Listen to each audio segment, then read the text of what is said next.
I'm live. Hello, everyone. This is the first live stream, and we've got 3 people, and we've got a super chat to begin with, so that's fun. Today, we're going to be talking about all of your red pill overdoses. Gonna wait for more people to roll in. And we're gonna talk about all you rational males. What's up? TCTP Truth Sleuth? Cray? C. Cray? Hello? Popcorn, waves, hearts. I've got a super chat already by Flav B. Flav B. Have you watched Killers of the Flower Moon? No, not yet. I didn't know it was out yet. But it seems like it's gonna be a long movie. So for those, I like to wait until they come out streaming, because I think 3 hours, 2.5, 3.5 hours, that's like way too long for the theater. So yeah, but I do like Leo movies, so we will be watching that for sure. Welcome, everybody. More people coming in. I got some stars and diamonds. Jamie, love your content. You are very insightful. Thanks. Well, I've been doing this for long enough. Not live streaming, obviously. This is my very first live stream, but I've been in the arena of alt media since the very beginning, 2008 at least, when we used to do shows in the Austin Access studio right after Alex Jones. He would get done with his show, and then we would pop in there for the later weird occult show that was kind of complementary to the conspiracy theories of that time. So yeah, pee breaks are stressful? You mean at the movie theater they're stressful? Yeah, because you don't want to miss anything. Then you have to like climb over everybody and disrupt everything. But yeah, welcome Doug209. Welcome everybody. So I've been around a long time, but I'm not good with technology. I'm pretty boomer tech, and you're gonna see when we get to the red pill wedding, I don't exactly know how to share screen stream yet, but we will be learning. If this is fun and successful and y'all enjoy it and I enjoy it, then we'll keep improving. So waiting for some more people to come in. I wonder if my thumbnail kind of triggered anybody, because I do have a thesis that I want to explain to you. We're gonna discuss my ideas about the psyop that is the red pill movement. Not saying that y'all don't have legitimate grievances about how hard it is to find a mate, but the solutions are not awesome. I think there's a lot of delusions going on here, so we're gonna keep letting some more people trickle in. Tell me what you think. What is your how do you defend this red pill? Because now I've seen it. I've been around long enough to see people come and go and come again, and movements rise and fall, and it's not always easy to see where these currents are gonna go, but we have, experience and guideposts, and we have knowledge about what the globalists and the elite and the they, the them, the 300, what their goals are, and they have nothing to do with what is good for humanity. They have nothing to do with love or,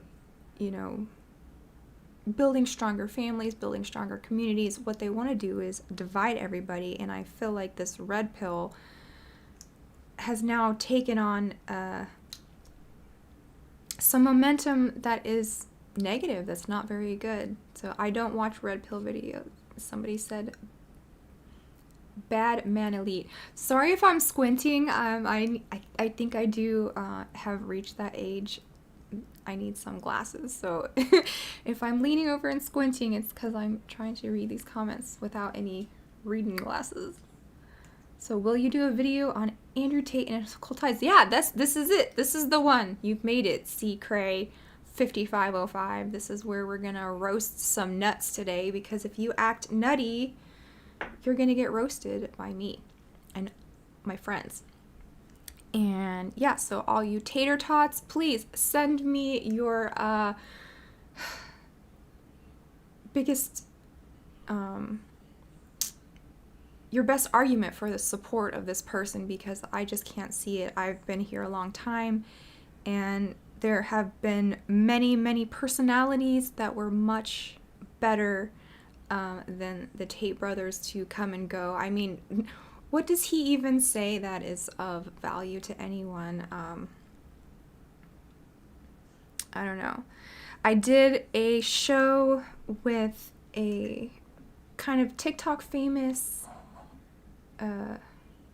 couples therapy person named Adam Lane Smith, and we talked about the red pill lies to men. And I've said this before, if I hated men, red pill is what I would come up with. All of the tenets of these, and we're going to read them, because they've been crystallizing. You know, the movement was a little ill-defined, but now it's kind of coming together, and these tweets are coming out like, let me find one, hold on. This is a live, so I don't have to go fast. We're going to be here for a couple hours at least, just to interact, and maybe super chats will roll in. We can go through the pictures in my phone. No, I'm looking for... Okay, so here is a tweet about a high-value man. Number 1 is a bachelor in his 40s and 50s. So that is pretty, not all bachelors, but somebody who aims for that is, what you would call arrested development, a creep, the oldest man at the party. Why are you creeping on young women? So a bachelor in his 40s and 50s, that's really sad. Has a vasectomy. Yeah, so this goes right in line with the depopulation, eugenics, dysgenics program that we're seeing.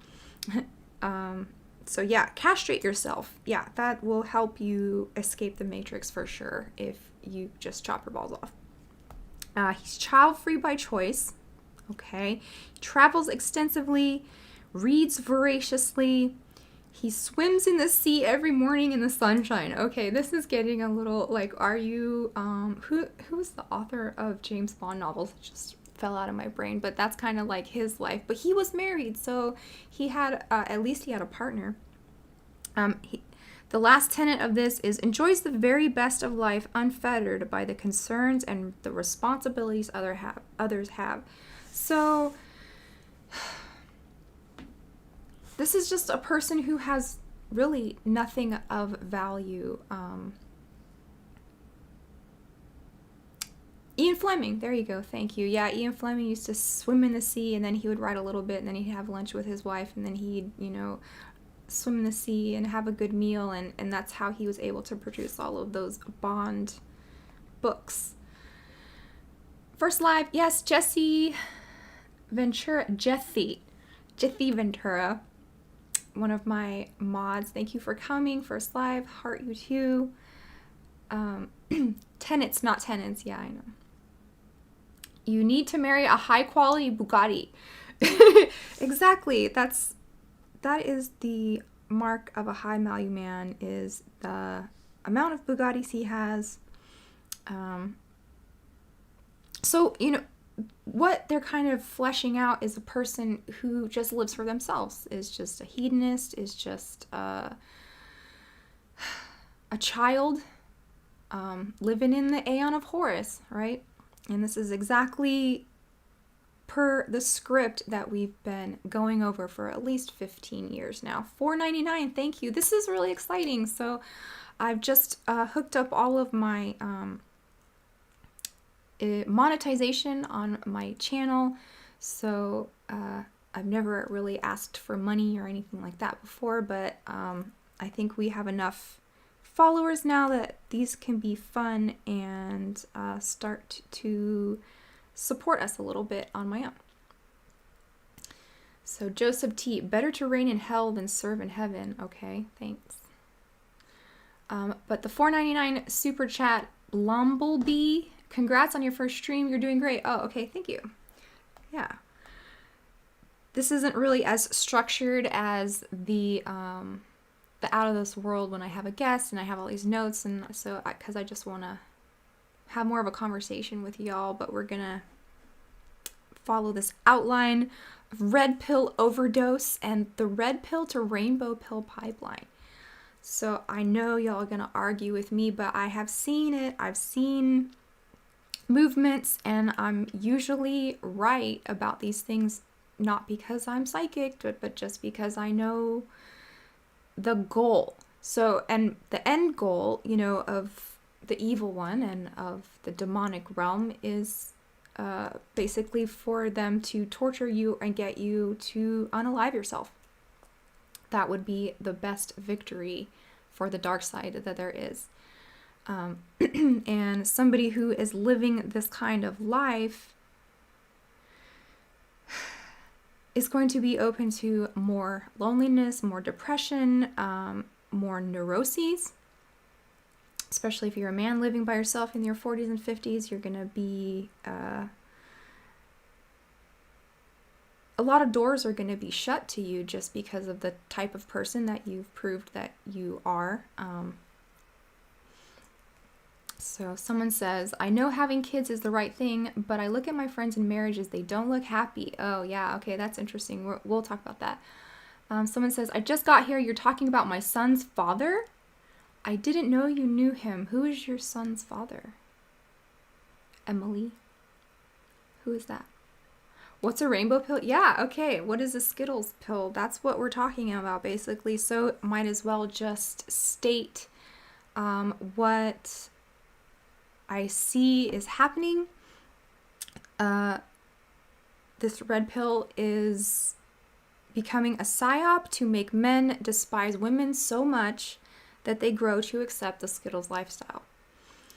And I'm not going to give a lot of details right now because I want you to just sit with that for a second.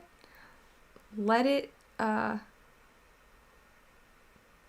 germinate in your mind, and you will see that that makes so much sense. Also, how they talk about the Matrix, okay? This is leading to people believing in the simulation theory and that this is not reality, and a lot of other wacky ideas. So red pill is leading to Islam, it's leading to Skittles, and it is leading to nihilism, or just the acceptance of the simulation world theory.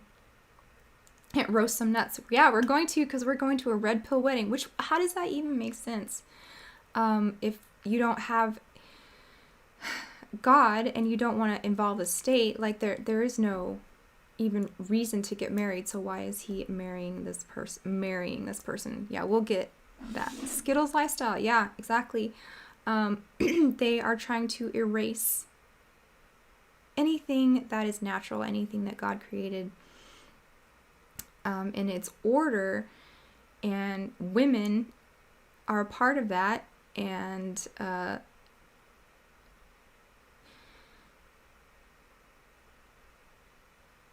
you know, I get a lot of disrespect from that show that I did with Adam Lane. And it's funny because oh yeah, Sneeko, we'll talk about him in a second. I come on here and I do shows against Satanism, against globalists, against, you know, all types of dark arts. And I hear crickets. I don't get one pushback from any Satanist. They're never rude to me. They never attack me, nothing.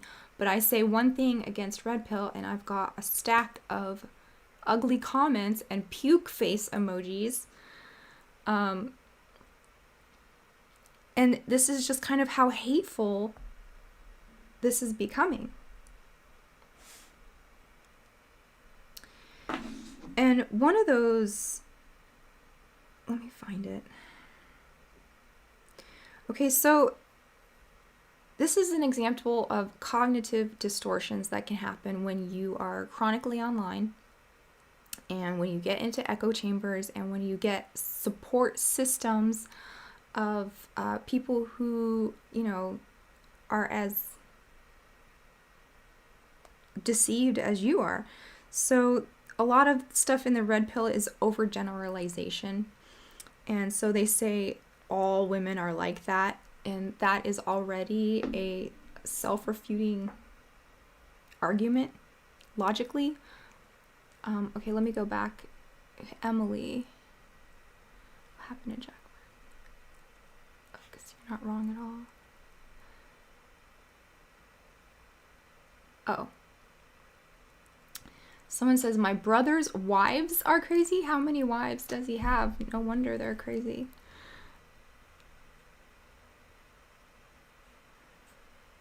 Single man, 40s, 50s, doors shut to you because of the man you proved yourself to be. What the frack? Well,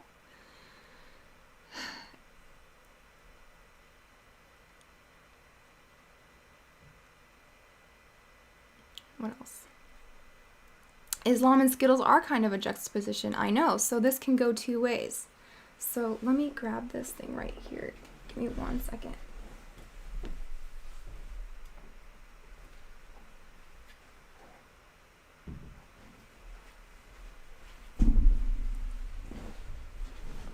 This is the dumbest theory I've ever heard. Cool, good. Stick around. We'll get some more dumb theories going. But I think everyone will agree with me eventually. Kelly Lee, $9.99 and a heart. Thank you so much. That was really, this is fun. This is really nice of you guys, and I like interacting. I don't hate anybody. I don't wish anybody harm. I'm glad when people succeed. I love love, and I love families and babies and all of the wholesome things, kittens and bunnies. I don't want to see anybody screwed over by a Jezebel, obviously. I did make a Jezebel starter pack artwork, so maybe in a couple weeks we'll have a show with Rachel again and talk about Jezebels and how to avoid wicked women, because those do exist. Let's see. They always call up things, and people have been referring to red pill for years. Exactly. So that used to mean, you know, you took the pill from the Matrix. You took the truth pill was what the red pill means. But now it is a movement that is advocating that you castrate yourself. How is that going to help anything? And I know a lot of the kids that subscribe to this, and they are children, and I think I've reached an age now that there's a divide between the youth and whatever I am now.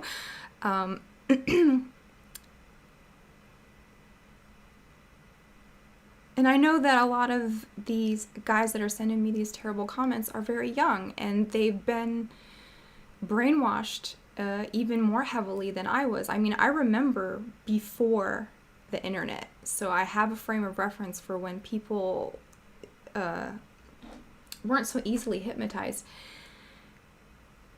Let's see. Okay, red pill is so stupid. Poor Zoomers.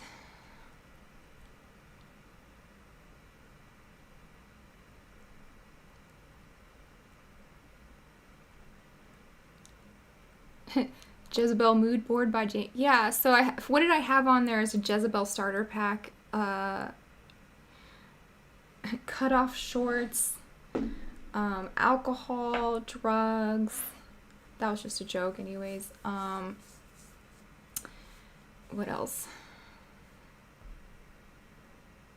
Because I want you guys to be able to protect yourselves, you know, from narcissistic people, men and women.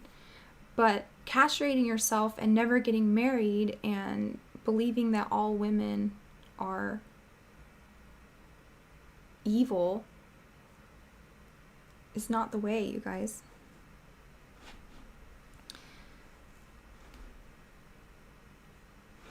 Because women in power isn't even the end goal of feminism, right? That this feminism is just a stage to get people all whacked out. And it's like the subjugation, the mockery, the dehumanizing, and the replacement of actual feminine women.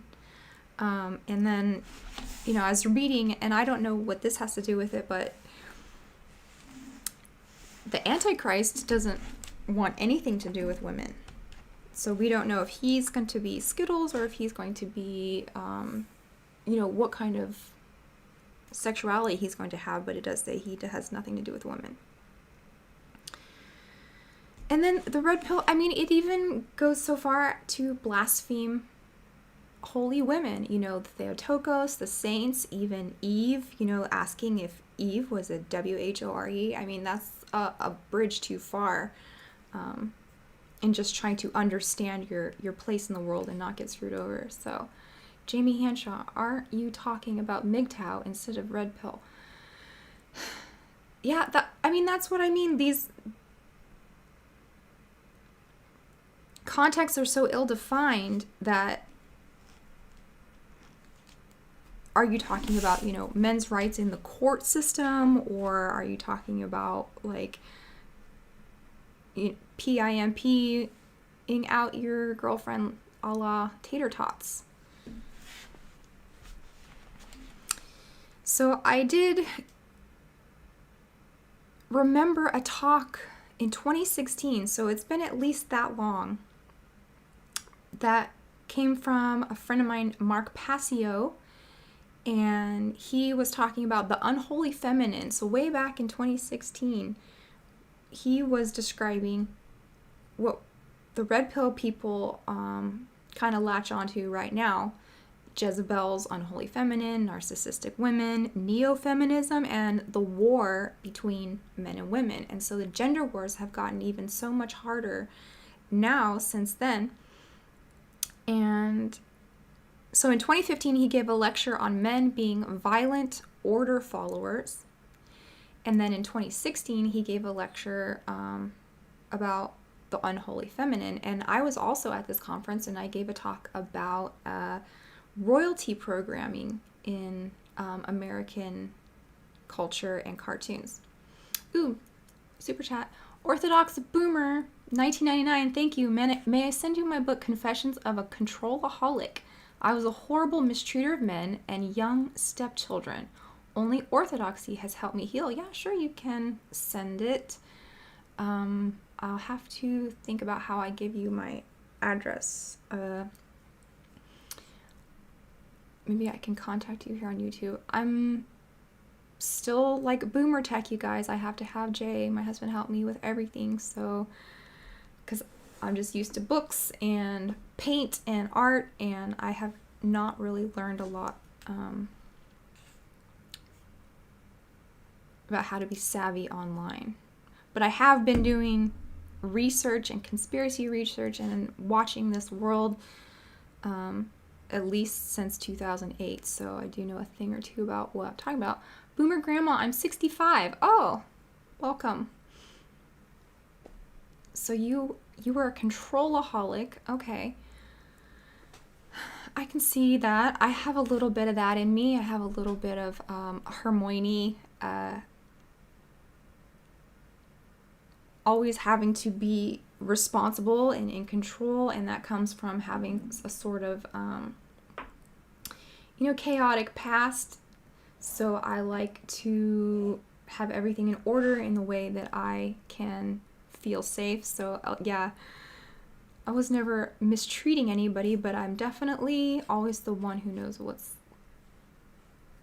what time we need to be there, Who's coming? How are we getting there? Like, all of the logistics are running through my brain. That's just kind of like my Hermione type A. I told Jay the other day, like, I have annoying mom energy and I want to stop that. I want to be more like enjoying things in the moment instead of just facilitating everybody else's time and, you know, just let them have their consequences, you know.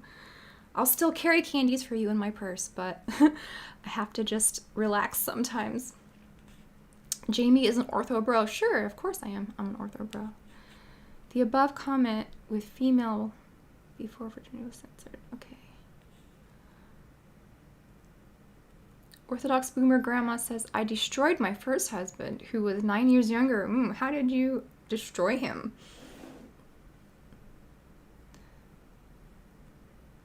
Doesn't sound good. We love your mom energy. Okay, yeah, you can think of me as like a cool aunt, okay? A cool, sassy aunt. I don't want to be the helicopter mom, but I do have that energy where I assess everybody around me at all times and trying to make sure they're as comfortable as possible.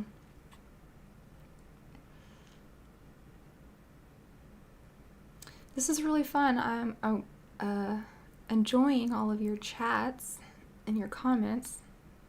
Could you please admit that you're against the RPM because of the focus on virginity? Well, I'm not hiding.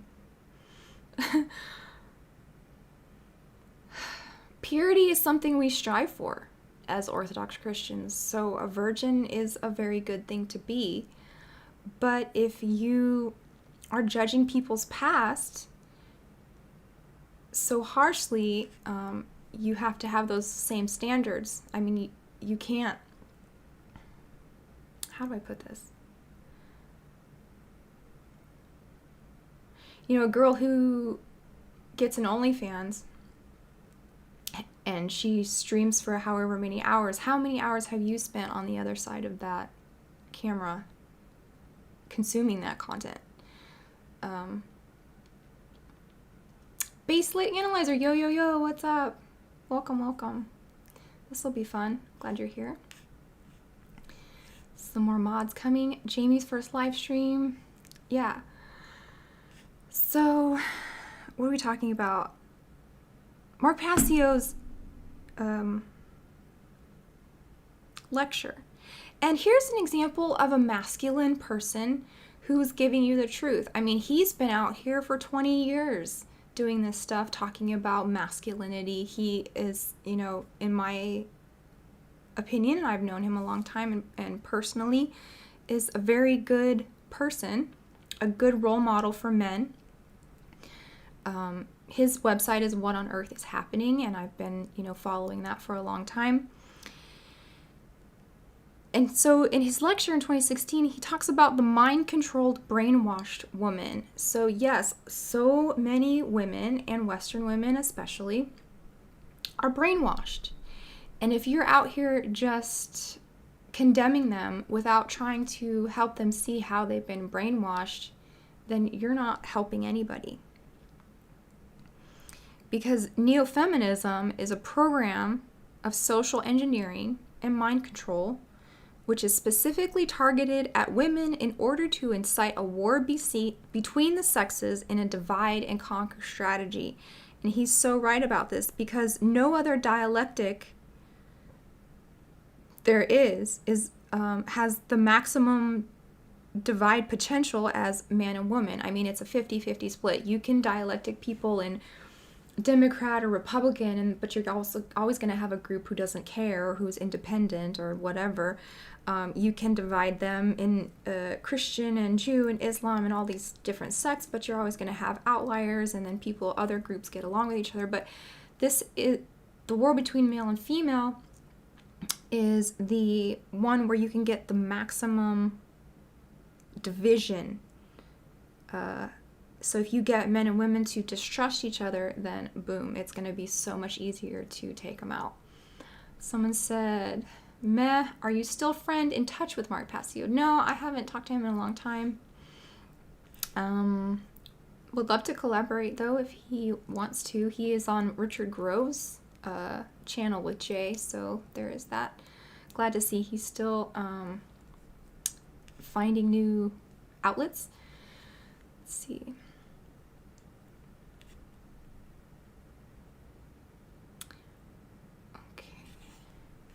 So yeah, 50-50. That's, if you've got men and women hating each other, then that's one step closer to coon pods and artificial wombs and just the total eradication of females altogether. So this gender war is a eugenics agenda.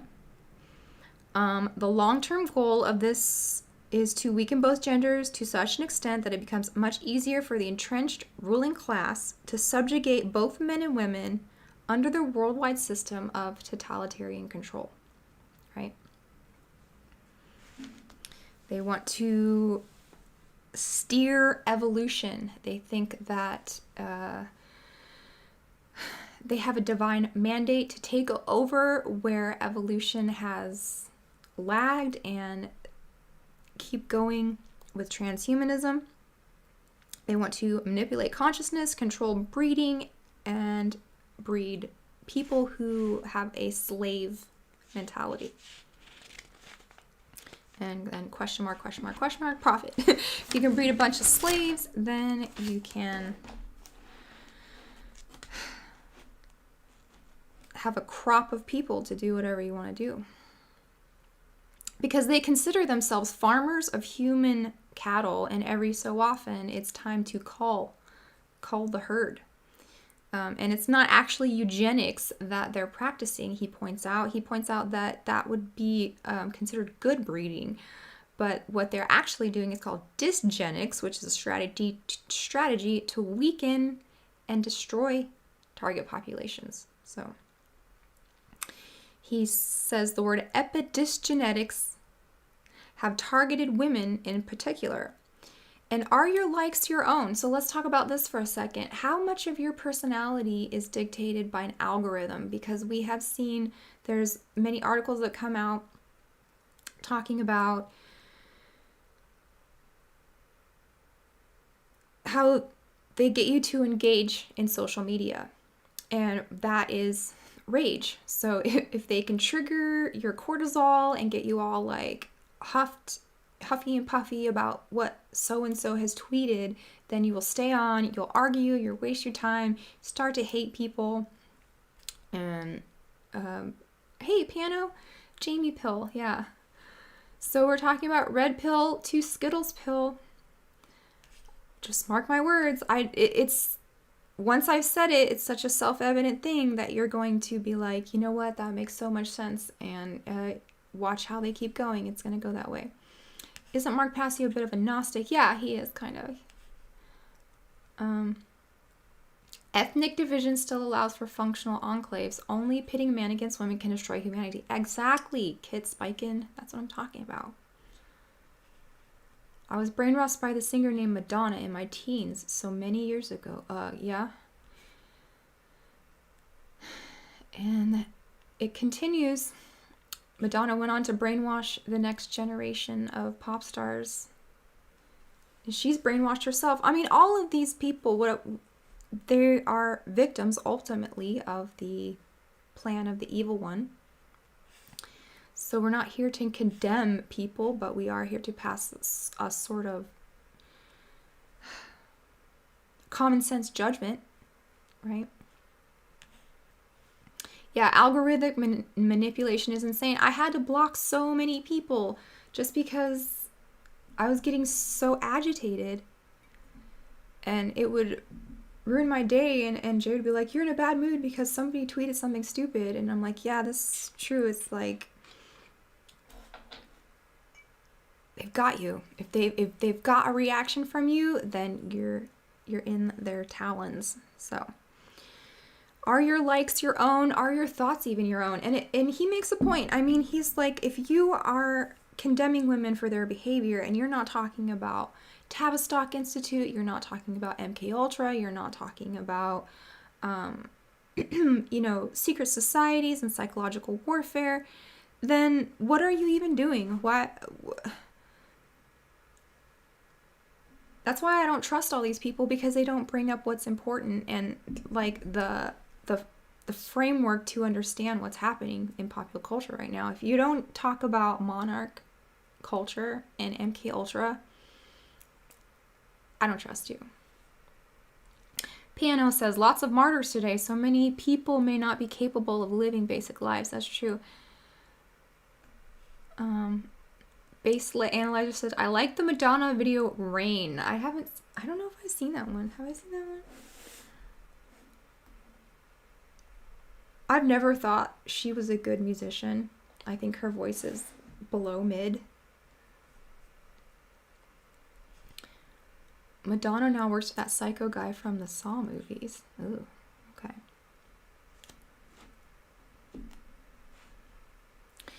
So yeah, if you're not reading Propaganda by Edward Bernays, I mean the old conspiracy classics, like why should people even listen to what you have to say?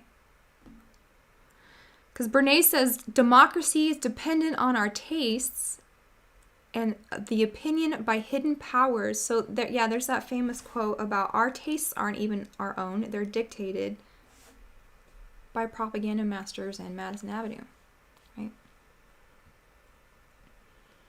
The only good song Madonna ever had was Ray of Light, in my opinion. I can't even think of a good Madonna song.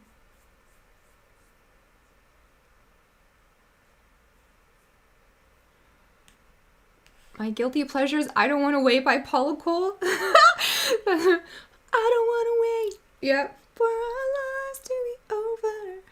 I want to know right now, will it be? Yeah, that's essence of the 90s, man. That's Dawson's Creek right there. So our personalities, not our own, our opinions, our likes, everything is fed to us by the beast, the AI system, trying to mold people into slave slop consumers. Going right down, getting OD'd on red pills. And how many of these red pillar dudes are confused about their sexuality or have questionable past? Confirmed questionable by Schmeck guys. Sneeko is one of them. And if you've seen, even he can't like handle what he's done to Gen Alpha or whatever you call the young like 13-ish kids. There was a video where he was accosted by these young, prepubescent boys are right on the cusp, and they're like, yeah, we hate women, right? And Sneako's like, no, we love women. Did you guys see that video? But just spouting a bunch of nonsense, bunch of chowderhead foolishness. But even he was surprised at the impact he was having. Myron from Fresh and Fit, it has some sus sexuality going on, and he's a confirmed fed. Tater Tot, what did he say? It's better to sleep with a, what did he say? Better to sleep with an ugly, attractive man transformer than an ugly real woman, right? He actually said that. We are watching you right now, so are you and Jay part of the AI system? I don't know, we'd be a little more slick of an operation, I think.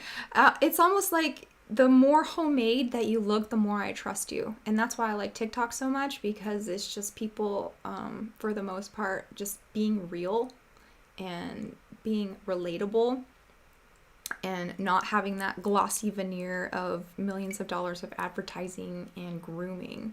I want to see real stuff. So, Baselit Analyzer says Jethro is sipping a pumpkin spice and listening to Sixpence None the Richer. Yeah. What is that song? How does that go? I wish somebody could hum it to me. Sixpence None the Richer. Hold on. I know it's right on the tip of my brain. This is really fun. We've got 85 people. I've got my good friends here and my mods. We've got BLA and Pano and Jethro, and if Slowboy Whiteboard was here, it'd be a party. If Rachel was here, that'd be nice. Melissa, I hope she can make it. Sixpence none the richer. How does that go?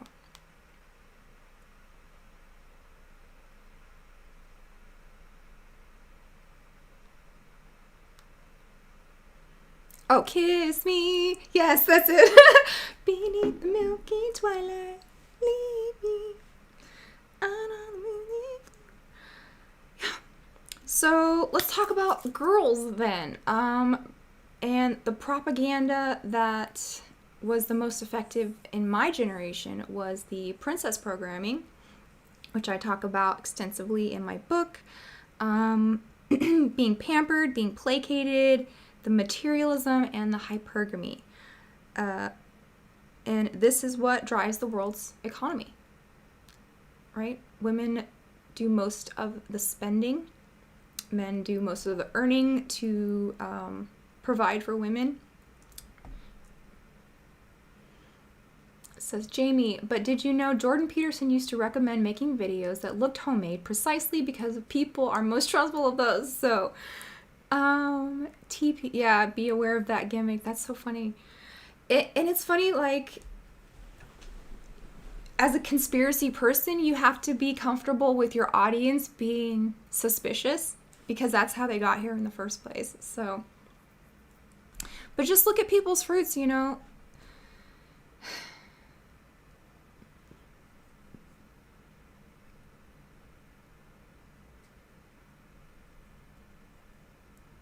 It has to go somewhere. And if these guys, these red pill guys, look, let me tell you guys this. If they present to you a bunch of problems and grievances, and this is how you get people on your side, really, is having a common enemy. That's how you can empty someone's pockets. If you give a insecure demographic, such as, you know, incels or boys who are chronically online, if you give them all a common enemy and somebody to look down on, then you can empty their pockets, right? Women do be shopping. Well, it's because something in our brain is wired to be better at shopping. I mean, if you think of a man, he walks into a store, Rachel's here. Yay, Rachel. What's up? Now we can start the party. A man will walk into a store and make a beeline for the very thing that he wants and pick it out and leave, and he'll be, you know, the transaction will be done in 5-10 minutes. But a woman will go in and she'll survey the whole thing. She'll have a whole list. She will be looking at ingredients. She'll be looking at prices. She'll be like, that's why men hate shopping with women, because we're so much more particular about how we're going to spend the money. We know that this particular item costs 50 cents less across the street, and we'll go there to get it. But guy will just be like, one track mind, in and out. But we are better at shopping, and that is a skill, right? It's a skill to compare and contrast and do coupons and, you know, look for sales, and it's something that should be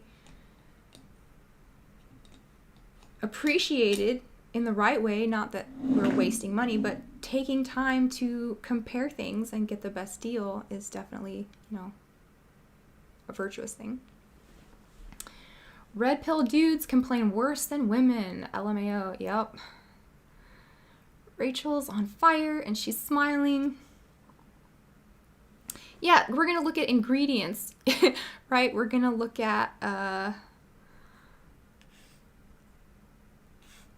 all of the details. So we do drive the world's economy. And feminism would have you married to the state instead of married to a loving husband.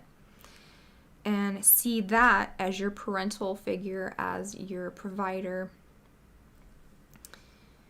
And then, he does talk about Anunnaki programming. So this is so funny. You guys, when I see what men think women want, it just makes me crack up, because you're not single because of your negative canthal tilt. Okay, dude, I promise you, bro, it's not your chin. Okay? It's this infection that you have. And what was I going to say before? If these guys aren't leading you to Christ, then who cares what they say? If all of these influencers, if the answer to the problem is not the Christian worldview and orthodoxy, and it's like, you guys are like, Andrew Tate makes so good points. You know, he talks about masculinity in the Matrix. If I baked you a pie and I used all organic ingredients and it was delicious and healthy, but I put a cat turd in there, you still want to eat that pie? Does that sound good to you? Tell me in the comments, do you want a cat turd pie? Even though I use lots of good ingredients, I said some true things. I put moving music behind my quotes, and I learned neuro-linguistic programming, and I told you guys all basic things that you already know. Are you going to eat my whole pie? But also arsenic, yeah. What about, you're going to say, well, I can decide what's true and what's good about Andrew Tate's message and what's crap, right? So if I baked you some muffins, 12 muffins, and one of them had poop in it and the other 11 were okay, but I didn't tell you which one it was, do you want those muffins? No, I don't want toxoplasmosis. Exactly. Yeah, if you want a patriarchy, you need patriarchs. Yeah. Real patriarchs, not castrated ones who live like Peter Pan until they're 50 and are crusty, and then they're ready to settle down and they want a 20-year-old virgin. That's... Delulu is not the Salulu, you guys. So yeah, Andrew Tate and his contemporaries are cat turd pie. Okay, there's good stuff in there, yeah, but it's nothing you haven't heard before. And like I said before, talking about the Matrix is just a pipeline to having you accept simulation theory. Right. Jesse Ventura, $4.99. Thank you, with a woohoo and a crown and what is even that? A horn, a celebratory tutor. Yeah. Barbie movie is the story of Inanna. Okay. I'll bite. You can elaborate on that. She does, the desert is the in-between of the Barbie world and the mundane world, so that's interesting. And it has some connections to Jack Parsons and the desert, right? Rituals in the desert. Cat turd pie, actually the best description. Thank you. Jamie's first live. We're doing it. So, a lot of red pill guys will be like, I'm not tall enough. And I promise you that's not why you're single. But Mark Passio does talk about Anunnaki programming. Why do women prefer taller men? He talks about deliberate androgyny. And this was back in 2016, y'all. So while you guys who are commenting puke emojis on my shows, young boys, I was here at this conference talking about these important things where you were probably still like, you know, having impure thoughts about My Little Pony. Okay? So I've been doing this a long time. He talks about metrosexual and lumbersexual. He calls it the hipster cosplay masculine dress. Without any... Because masculinity is about responsibility. And so in that list I read you before, none of those things are manly. A manly man has things to take care of, and he takes care of things. Rachel Wilson 999. Thank you. Yay, Jamie is monetized. Miss you. You're my favorite. You're mine too. Yeah, we're gonna get those dono chats. So this is my very first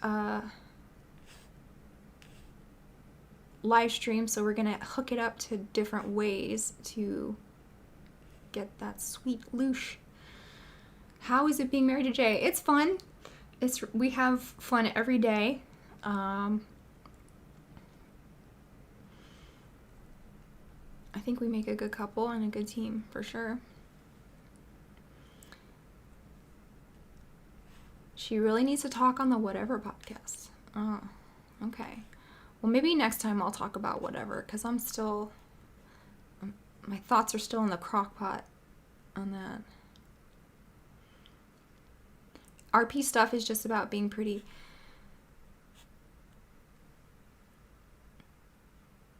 I was watching Mark Passio 7 years ago, loved his stuff even if he's not a Christian. Yeah, he's got a lot of good information.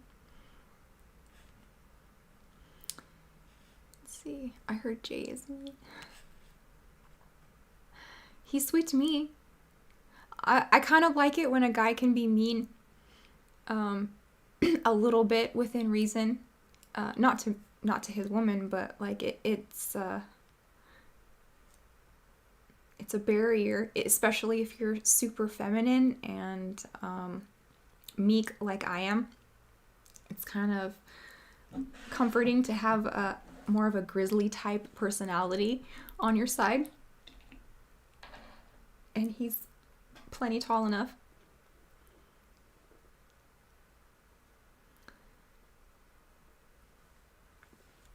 So yeah, none of these MGTOW, red pill, cult, and it is a micro cult. It's becoming. If they don't talk about mind control, if they never mention psyops, if they've never mentioned social engineering, it's super sus. Andrew is super nice to me, but not so nice to anyone who isn't nice to me. Yeah. Yeah, I like having kind of a beast man on my side. Back in 2016, he was talking about how ridiculous it is to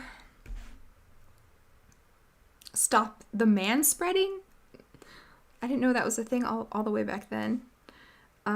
So the solution is not to stop interacting with women or exploiting them, but the solution is to explain what has been done to them. And the MGTOW and the MRA and the red pill are lacking the causal factors of behavior and the solutions to the problem. Because most men don't care about the conspiracy, and most women don't want to hear it.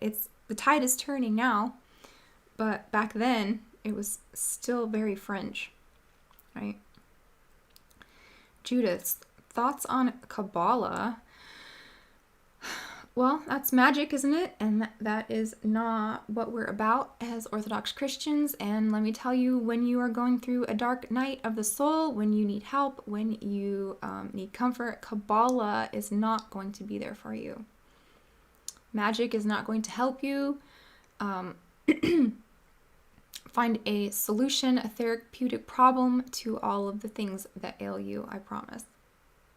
If it did, it would have for me. Oops, I just found you today. I'm not into social media. What is the Red Pill Man Group? Oh, okay, Warrior Mama. How do you... It started with the MGTOW, which is what Mark Passio was talking about in 2016. So it didn't even have the name Red Pill yet. But it was basically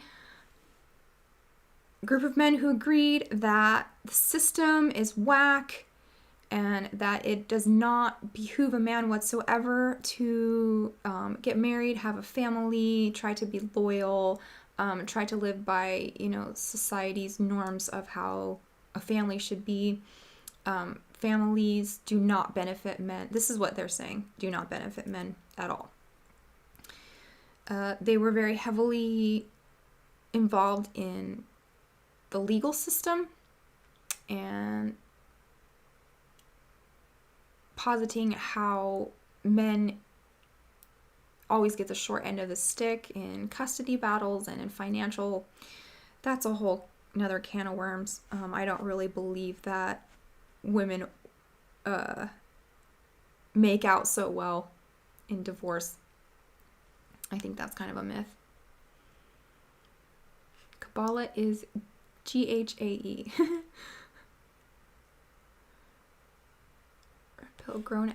Red pill equals grown ass adolescence. The Peter Pan syndrome. Yeah, so me and Baselit, we did like such a good show on Peter Pan and the Peter Pan syndrome and how the Arrested Development plays right into the Aeon of Horus. And remaining a child, remaining in the lower quadrants of development for a human being.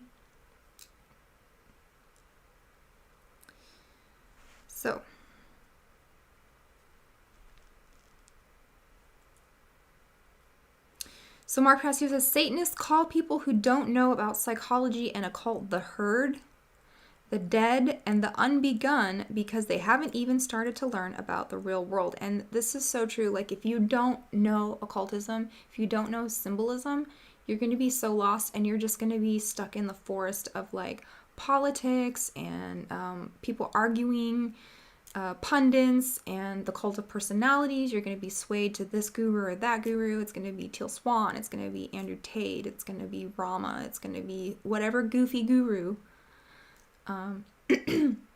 that replaces, you know, the truth of Christ in your life.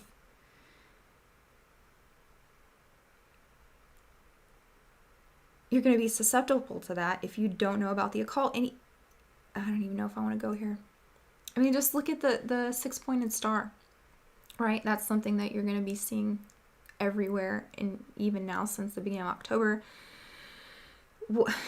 That wasn't even a symbol of those people until, 100 years ago? It's only been part of their flag for not very long.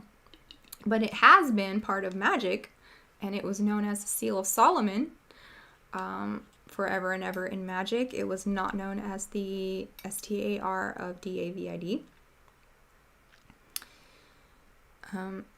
So there's a little clue right there. So you have to learn occult techniques, and Andrew Tate uses these on you. And we're going to talk about that in about 5 minutes after we get done with the Mark Passio lecture. I'm going to just kind of, because Tate is a litmus test I use to see how susceptible a person still is to hypnotism. Right? Him and his cat turd pies.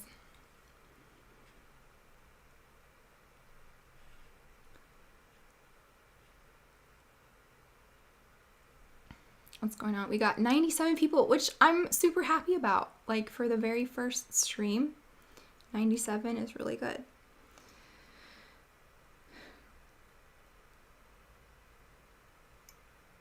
So, the elite, the Satanist, the people who call us the unbegun, because in the herd, there's no activation in thought, emotion, or action. They are just driven by the algorithms.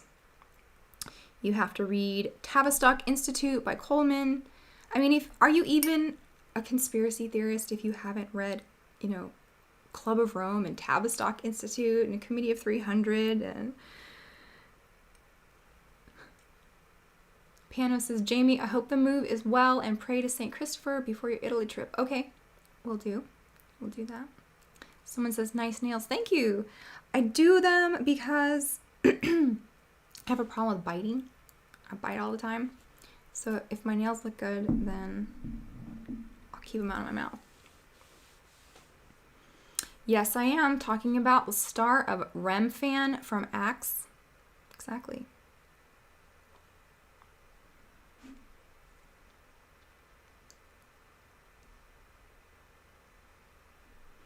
So yeah, so if you're gonna blame all of this problems we're in on women's behavior, and you're not explaining to them the psychology and the occult and the brainwashing that's been done to them, then you're part of the problem. Let's see, I have a serious question. Will you be wearing plaid this autumn? And that's from Alanis Morissette. Ooh, what's up? You ought to know while I'm here to remind you of the mess you left. I used to love her. I loved that CD. That's like essence of 90s. Who didn't like Alanis Morissette in the 90s? Yeah, I'll be wearing plaid, of course. I have, I like red plaid for Christmas. Is this I don't know, is this a serious question? Rachel, that's why I do my nails too. Yeah, keep them out of your mouth, man. I put my hand up to my face, and like as soon as I do, Jay goes smack, and he smacks it away. Yeah, Jagged Little Pill. Really good album.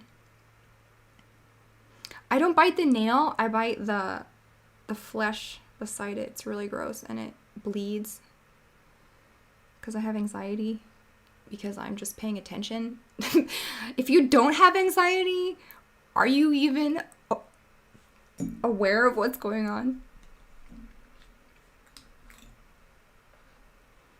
But honestly, how do you even raise that subject to women you meet? That's why I kind of made that dating chart that me and Rachel did for fun that one time. Because the pool of where you meet people is really important, and I recommend that be at church and coffee hour and getting to know somebody before you even ask them on a date. And so you're not, because guys are always like, I spent all this money on a date and then she ghosted me, and it's like, well, why are you trying to impress somebody that you just met like right off the bat? It's okay to still love me. Oh, okay, I still love you. I should look up her her new stuff. I really liked that video that she did where she was not wearing any clothes. That's a nice song. Are you from French ancestry? No, I don't think so. Hanshaw is Scottish and English. Might have French in there somewhere, but it's mostly just UK white. Baselit, I need you to narrate my life. Yeah. 304s can't love you. Oh, that's not true.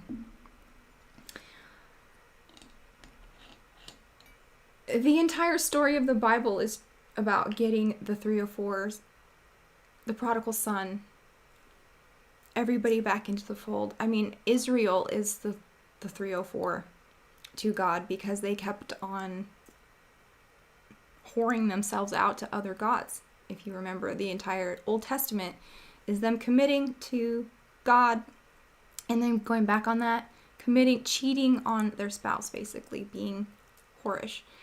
And that is one of the overarching themes, is that God is faithful and still loves us even when they act like that. And even Hosea, as a object lesson, God had the prophet Hosea marry a 304 because it is a type of person who rejects God, right? Oasis rules. Slip inside the eye of your mind. Yep.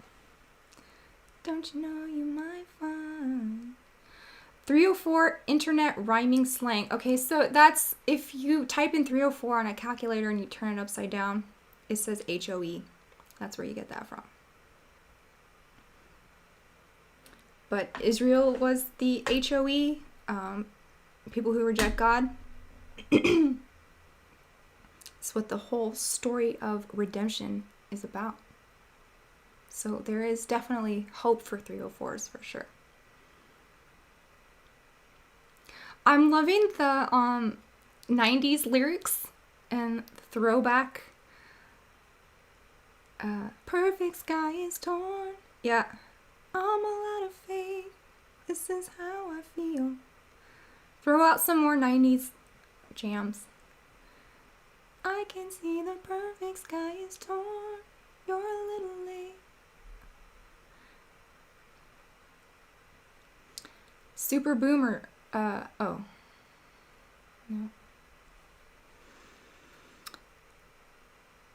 So, okay, as long as we're talking about 304s, let's talk about X, Twitter, and the stupid copy pasta and satire that you guys fall for and that shapes your worldview when you just see a post of a Reddit story and you don't even know that this is totally not true, but you repost it a million times and retweet it as if this is some example of what you've been trying to say about women or about men even.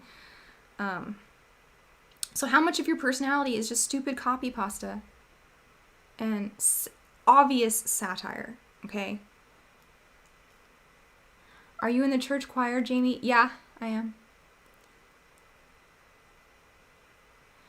You only get what you give. Yes! Do. You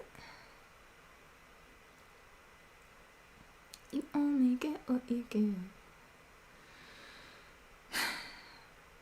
So what's been happening on Twitter? Age gaps. Oh, man. You were arguing about age gaps, and this is a red pill thing. Now, if you extend the logic, I'm not saying all people do this, but the extension of the logic, and you have to look at the goal. The goal is to make diddling kids okay. Socially acceptable to marry a child as an adult person, okay? I'm not saying every age gap relationship, the older one is perverted, but I'm saying if you look at the extension of the globalist plan, Skittles and diddle kids, okay? So moving this Overton window about what is appropriate age gap is just going to keep getting bigger and bigger.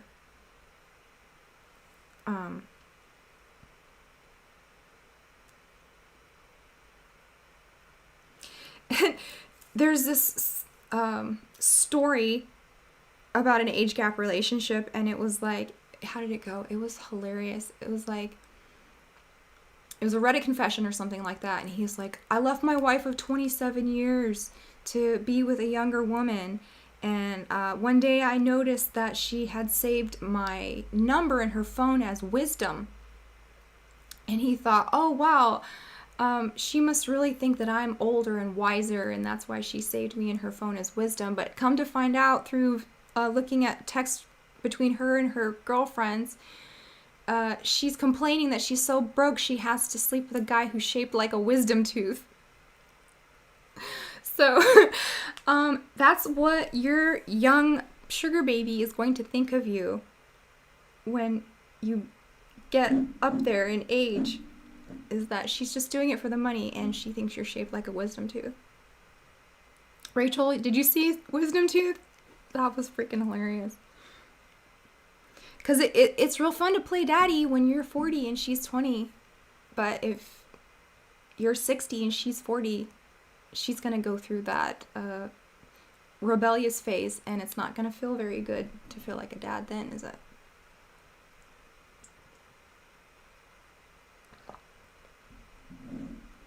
Give me some more songs. More 90s songs. I'm so glad you guys are here, Rachel and Based and Piano and Jethy.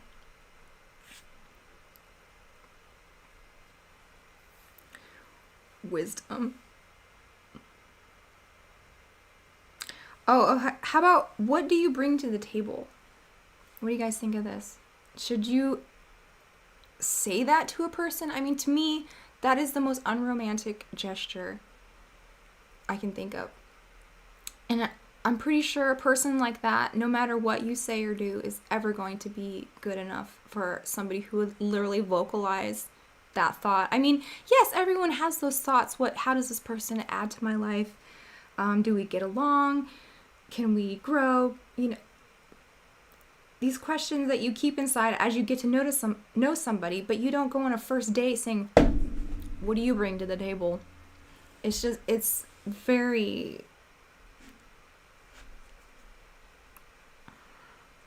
I don't know, unromantic. What do you guys think? Take me back to the 90s, please.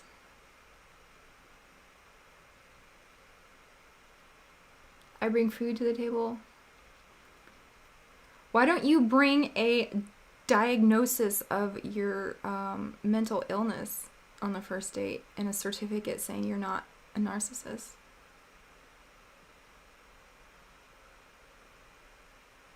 George Michael had great songs in the 90s.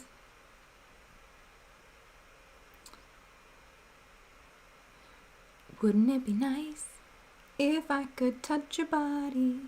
I know everybody. Na, na, na, na. Jamie, what's your thoughts on virginity before marriage? Well, that's a tough goal. It's ideal, isn't it? That is what we all would want for our children.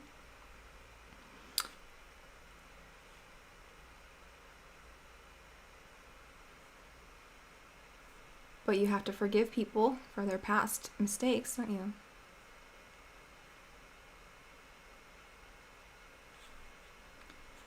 It's just a sign that it's just an exchange. Exactly. What do I get out of it? Yeah. And so you people are out here dating like everyone is just a used car on a car lot, right? And you have to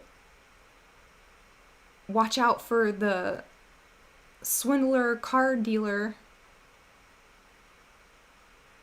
and you're just trying to get the best value. That's why I hate those high value woman, high value man. Value indicates that you're buying something for the lowest price possible, right?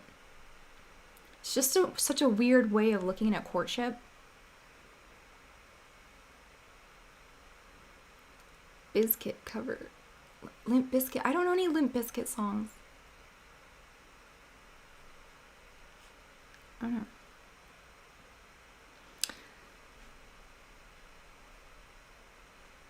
How about that tweet that went, that phase where you slowly start hating your girlfriend? Did you guys see that tweet? That phase where you slowly start hating your girlfriend, and it had 100 million engagements, likes, and retweets, and it got a lot of traction. I mean, this is very blackpilling to hear.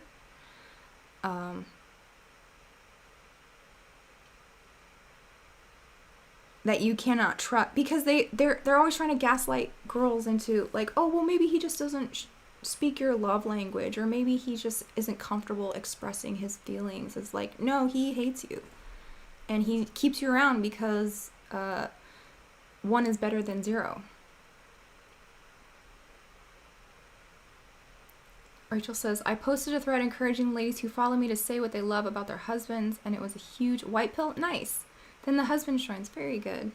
I love love and romance. What do I like about my husband? If I even frown, he's like, are you okay? I always feel like he's trying to keep tabs on my emotional health.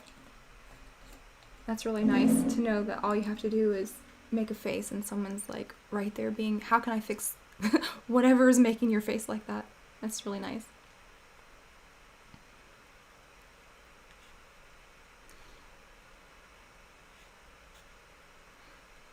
So do you go through that phase where you slowly start hating your girlfriend, and then what do? This sounds like a narcissistic abuse cycle to me. If you hate someone but you continue on in a relationship with them, it's very exploitative.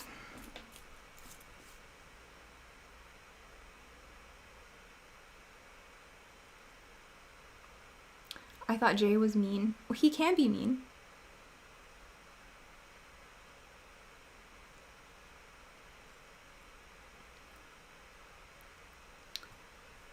Brad Pitt doesn't ruin his mean rep. Alright. What about, what else happened this week on Twitter? Okay, Oyster Girl and Cheesecake Factory Girl. Now, here's some of the girls with Delulu standards. Cheesecake Factory Girl goes in and she's like, would you take this to the Cheesecake Factory? Does this look like, I'm like, looks more like Waffle House to me. I don't know. Maybe Cheesecake Factory would have been a little too fancy. Streamlabs link. Where's my Streamlabs link? I do not know. I have to ask Jay, what even is that?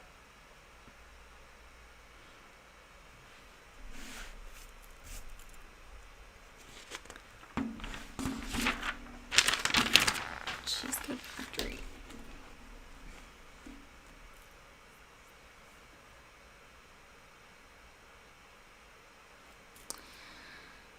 So yeah, a lot of red pill men have been conditioned to view others as not fully human.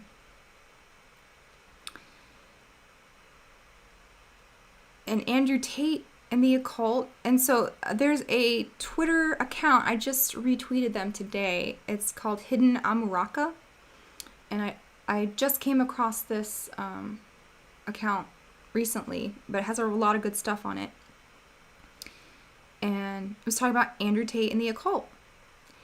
And Rachel and I talked about this a little bit on her channel when I was talking about a article that I found by a Muslim girl, actually, who just detailed all the ways that Andrew Tate is trying to become a religion, and how he has 2 witches working for him. So it was in the lawsuit, it was him, his brother, and these 2 women who have very witchy profiles on Instagram.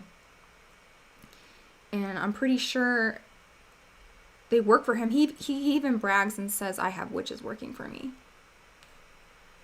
Yeah, Rachel, we are getting Jamie a donut chat link. Yes, thank you. I could use that.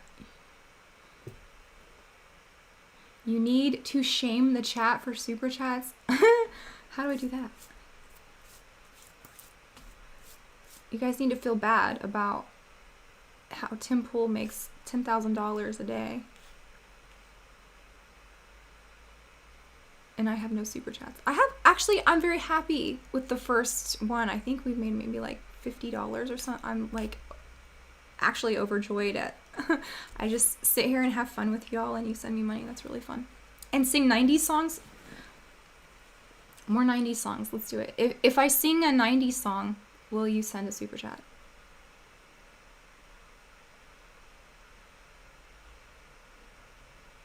So, like I said, Tate is the litmus test I use to see how susceptible y'all are to eating cat turd pie. A person who has employed a master hypnotist named Iggy Samowise, Kabbalist.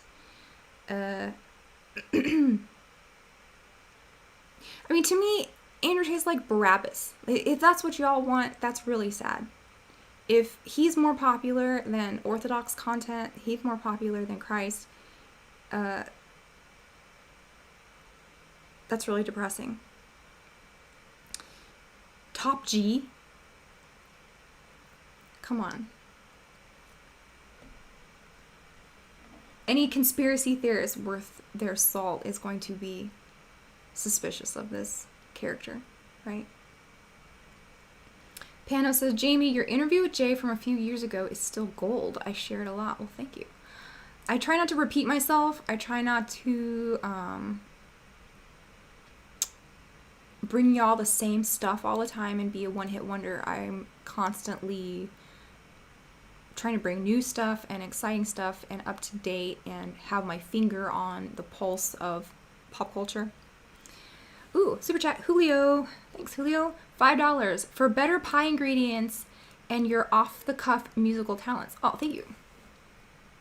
What does Andrew Tate have tattooed on his chest? Always reminds me of Beetlejuice when he turns into a snake. Exactly. He calls himself Cobra Tate. So this is part of the magnetism. And in this video, the Hidden Amuraka video that I watched about Andrew Tate and the occult, and the article that I read, they were mentioning mesmerism, and I did write about mesmerism in my very first book, Anton Mesmer and the Beginnings of Hypnotism and Hypnosis, And a lot of the magnetism that they talk about is animalistic traits and behaviors. And this ties into the sex magic of the OTO, where you are assuming God forms and you are having atavisms of primal states when they think that you were an animal or a caveman. So, Andrew Tate, top G, that's sus. Come on. His dad was CIA, a linguist and a master chess player, right?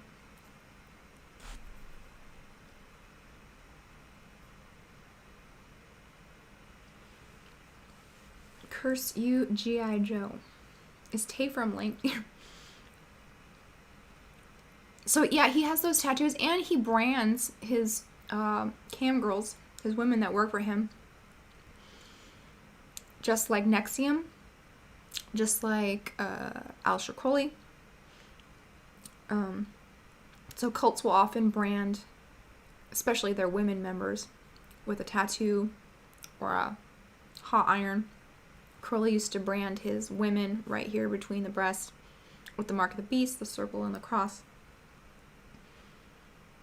Somebody says, thanks for the Disney deep dives. Proves Disney is bad news. You're welcome. I'm literally shopping for Crocs right now. Once you go Crocs, you never go back, is what I hear. I hear they're too comfortable, and you'll just start wearing them everywhere.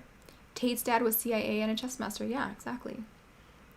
I know Tate mentioned revelation of the method before. Exactly. Why wouldn't he? Of course he did. That's the revelation of the method. Like, it is kind of 5D chess. He talks like he watches David Icke and Mark Passio. Yeah, he does. His war room is set up like a secret society. He invites you to begin on the white path. He calls it a complete spiritual journey and transformation of your psyche, body, and soul. So this is giving Anton LaVey. It's giving P.T. Barnum. It's giving Snowmen. Colonel Tom, Elvis's handler. It's giving just fleecing people with hypnotic cues. Materialism, which is the left-hand path. Everything must be paid for in the outer court of his secret society, his war room called the mess hall, right? Revelation of the method was created by Michael Hoffman. Yeah, that's the first I've ever heard of it. So Secret Societies and Psychological Warfare is the book you're talking about. And it has on the cover a picture of the monolith from 2001, which is a symbol of the next stage of evolution. Yep. Jamie, you should do TikTok reacts. Okay. Yeah, I want to be on TikTok. I think I'm ready. Yeah, so Tate's about sex, which is the wet path in Tantra. Materialism. He's got Iggy Samwise, the Spellmaster and Kabbalist. I mean, I can just picture this LARPer guy. He is a master in NLP. And you actually have to read books on NLP, the required reading for his war room is one book. I think it's called Frogs into Princes. Can't remember the author.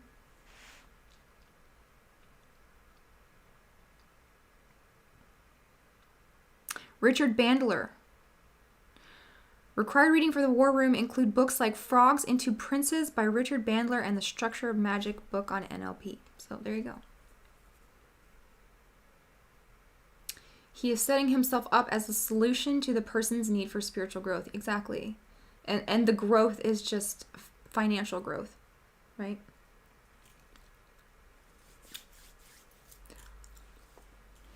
Who else is here?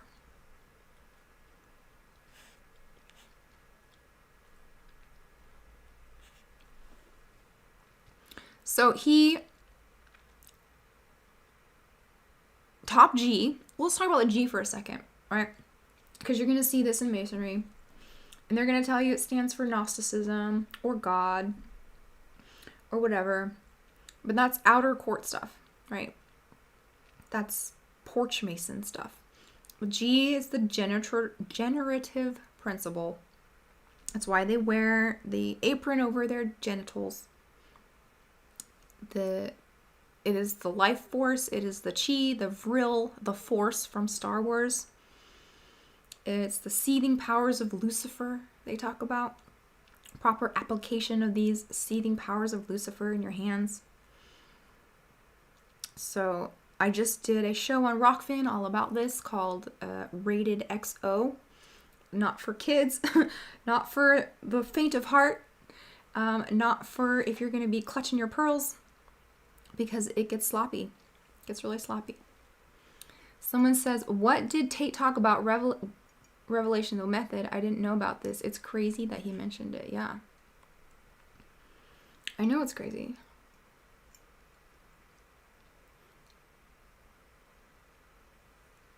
So he uses the Uttra Bodhi Mudra. You know, you always see him going like this, right?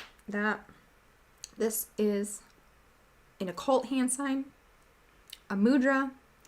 It is for grounding. It is the Shakti Mudra. And he also uses the Enlightenment Mudra, so like the Yoni principle of it. So depending on like if it's that or pointed up or down or whatever. But he's definitely using magic and mudras. His strategy is to, like we talked about, provide a viable common enemy. And in this case, for Tate, it's the Matrix, this ill-defined, nebulous thing that's attacking everyone. But he can't say things like MK Ultra. He can't say things like Project Monarch. He can't say things like Project Paperclip. He can't say things like anything of use, right? Anything useful. He does not point you to Christ. In fact, he does the exact opposite and points you to Islam. So we are not putting a stamp of approval on this person at all, are we? And then, so he says the Matrix exists. Oh, the Matrix is attacking me. To prove that this enemy exists, he gets arrested, right? And then all of he's live streaming from jail, or he's recreating his jail experience at home and live streaming it. I mean, this is kind of unhinged, don't you think? Swallow it down with a jagged little pill. Yep. It feels so good swimming in your stomach.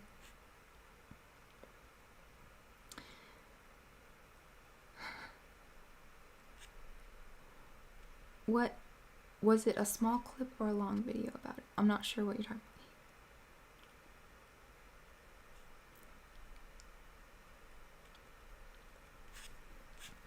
about. Yeah, so there's your Tate breakdown, and go watch me and Rachel's show if you want more facts about tater tots and how susceptible you are to being influenced by dum-dums.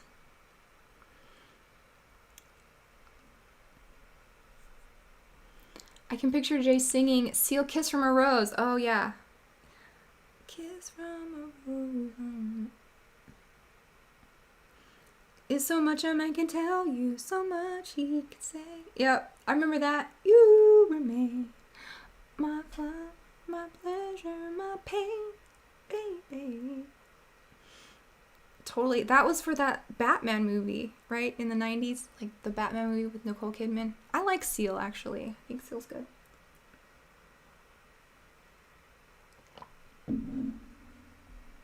Do you think anyone is controlling Tate, or is he acting ideologically? Well, at least Iggy Semmelweis. I think he's connected to the alphabet agencies. Just for the sheer coincidence that his dad was, and he idolizes his dad.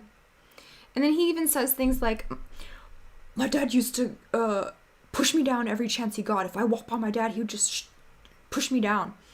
And I'd have to get up, and that taught me to be a man. It's like, that is psycho, dude. Val Kilmer Batman. Yes. Someone says your rock fin is really good. Thank you. I work hard on it. Where's that Jay cameo? I don't know. He's being quiet. I wonder what he's doing. Usually he's making noise, but now he's being really quiet. So should we get to this roasting nuts? Y'all ready for this roasting of red pill wedding? Now this was a trip, dude. If you haven't seen it, go to YouTube, type in red pill wedding.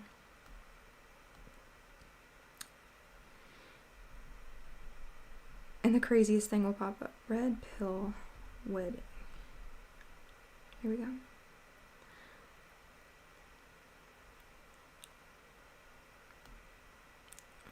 Here we go. So, some guy named Donovan Sharp, a red pill influencer, has decided to get married, even though that is the worst decision you can ever make as a red pill man. And this spectacle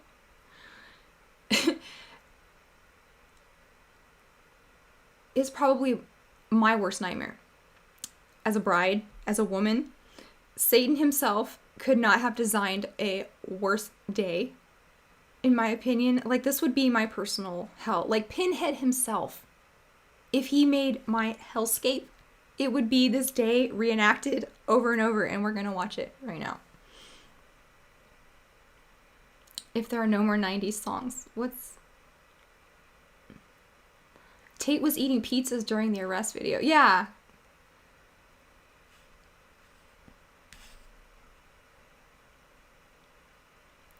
Red pill bed mill. Okay, so here is old, and we're gonna do this boomer tech. Sorry, guys. I do not have the skills to share screens and read your comments and do all this yet, but I will learn because this is really fun. So Donovan and Devin get married, and this is an example of like a shut up wedding because it's not legal and it's not religious, so it has no meaning whatsoever. It's in a hotel conference room, and they talk a lot about shut up rings and shut up weddings, right? So if you're dating a girl and you haven't found anybody better, and it's been 5 years and she's like, what are we doing? Then you give her a ring to shut her up for a couple more years. And then she says, well, I've had this ring for some time, or is there going to be a wedding following? And then, so you have to go through with it. And this is what I feel like is happening.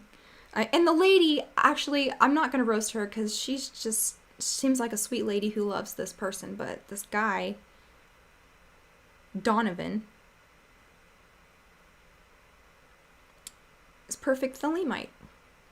He may not even know. He may not even have ever cracked open a book on magic whatsoever, but he is the center of his universe. The power is vested in him.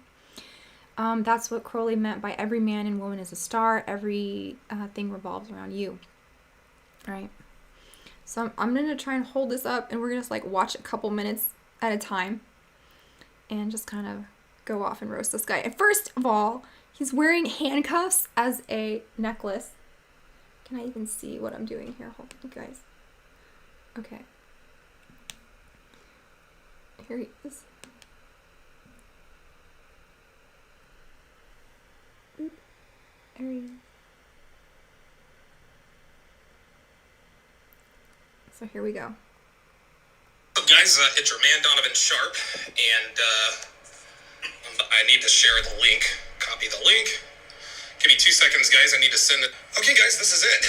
We were going to get married. I am now going to give the camera to our guy. Here we go. All right, we're live. No, you can turn it around. There you go. You ready? So it's upside down. Just to begin with, That's pretty poignant, actually. That the whole thing is upside down. Okay.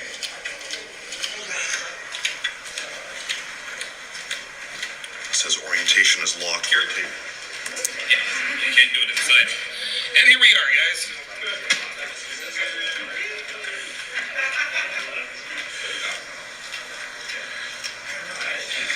Here comes the whatever. I don't know. All right, guys. Welcome to our wedding. This is going to be a very sort of informal thing.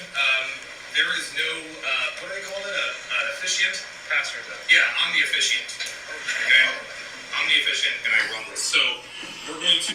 So he is the authority, right? It all begins and ends with him. And someone said, I appreciate the honesty of his chain. That's a terrible way of thinking about that.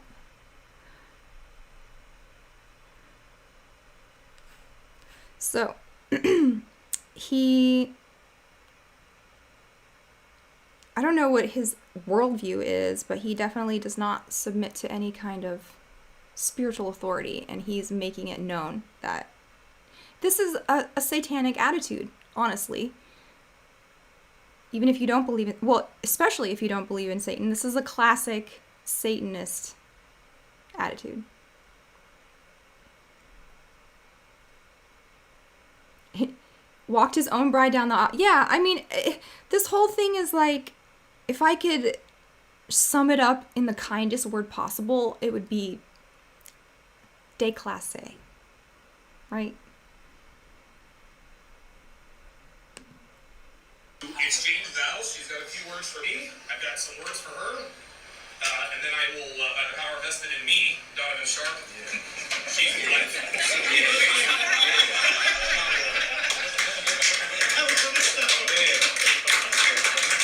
Yeah, buddy. All right. Gas me up. Go.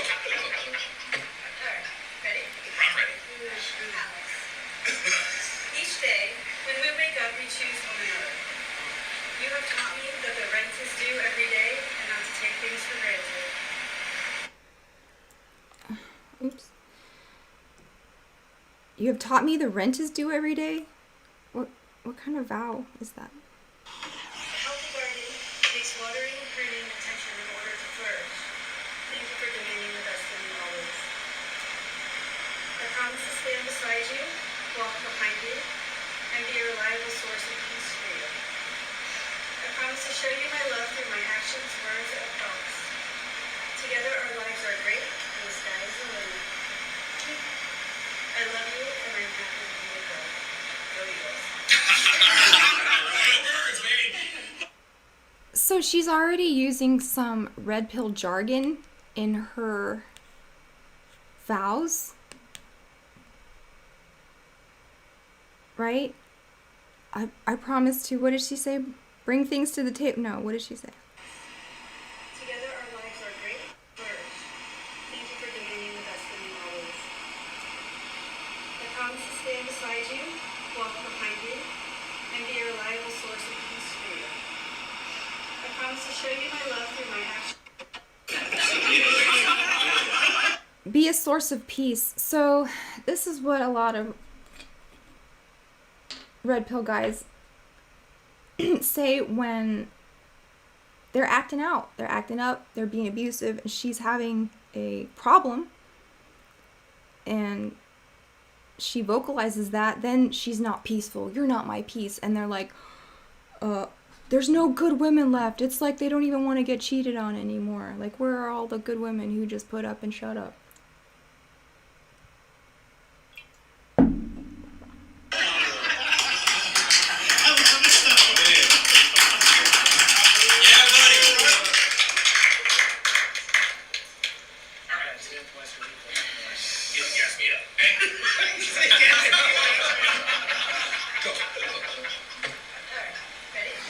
Oh, we saw that part. A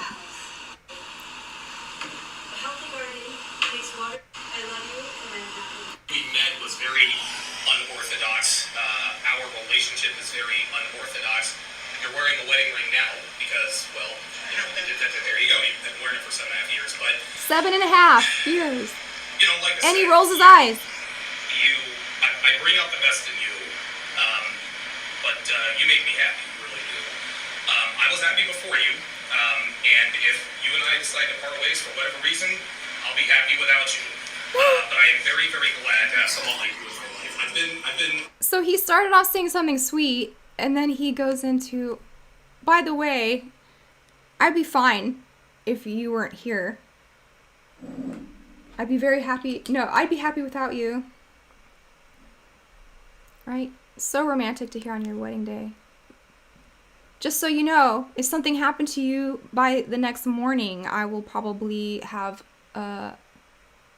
another girlfriend, so don't worry about me, right? And did I mention, if HAMAS paratrooped in here and kidnapped you, and I never saw you again, I'd be okay. I think I'd be fine with that. The whole thing is fake, yeah. Rachel says my ovaries just shriveled. I know. What else what other gems of romantic affection has he got for you? I've been successful at many ventures in my life, and I've never really had someone like you. I really haven't. So you can tell he likes her. I mean, you could call it love. He appreciates her. But he's still got that infection. Success is really, really cool to have, to be financially successful. But it's much, much sweeter when you have someone like you to share it with. And so, by the power vested in me, I pronounce us man and wife.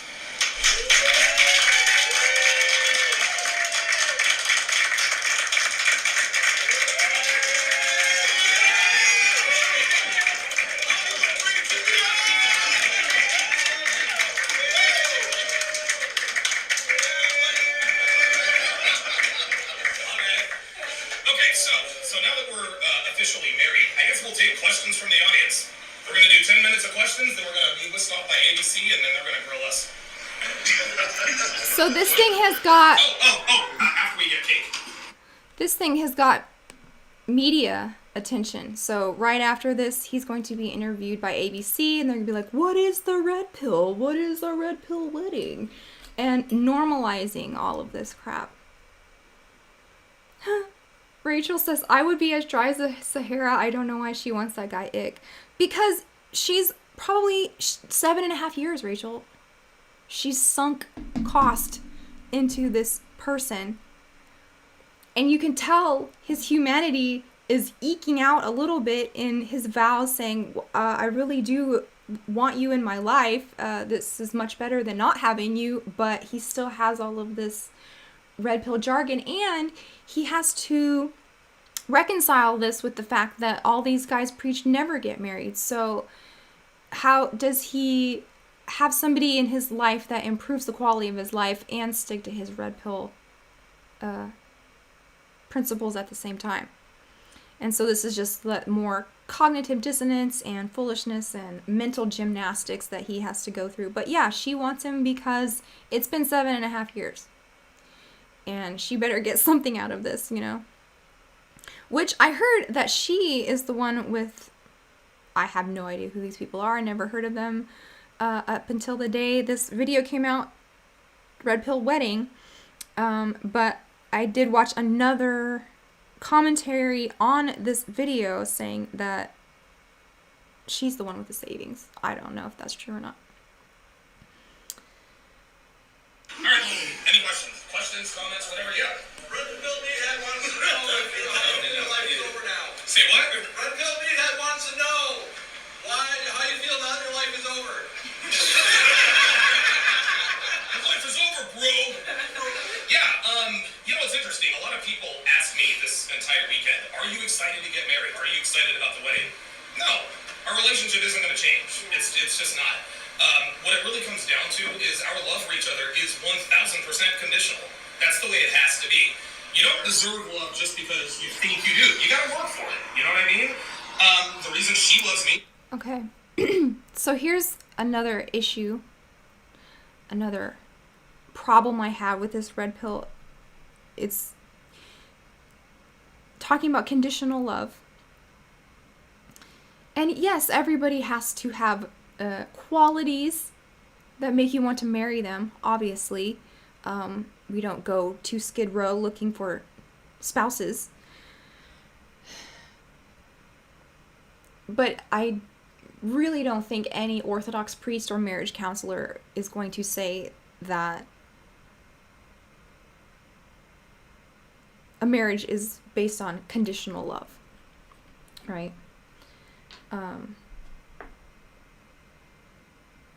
You know, does Christ ask us what we bring to the table? Does Christ say, I love you if you produce this and that? If you do this for me and that for me? No.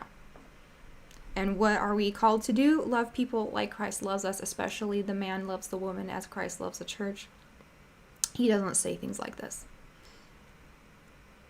Because of what I bring to the table, and I love her because of what she brings to the table. If I cease to bring to the table what I bring to the table, she's got to go, and vice versa.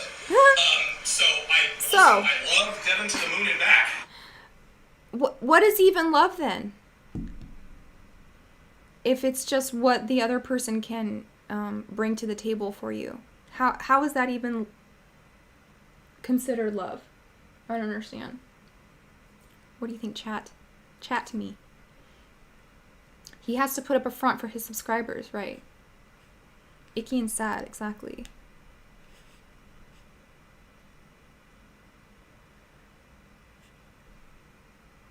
I really do. And, you know, I mean, we like to talk like, hey, maybe this will work, maybe this won't. I have a pretty good feeling about this. I think we've done the work necessary to cultivate a good relationship. But the reason why I decided to do this today, Pearl, you actually asked me this, is because she deserves it. You guys who have followed me for years and years, you guys know she's been there from the start. She built the website. She runs all of my back-end stuff. And as uncomfortable as she is on camera, she does it anyway. So, she does all of the behind-the-scenes stuff for him. So she's building him up. And as long as she works well for him, then he will placate her with fake ceremonies and rings to get her to shut up and keep on serving him, right?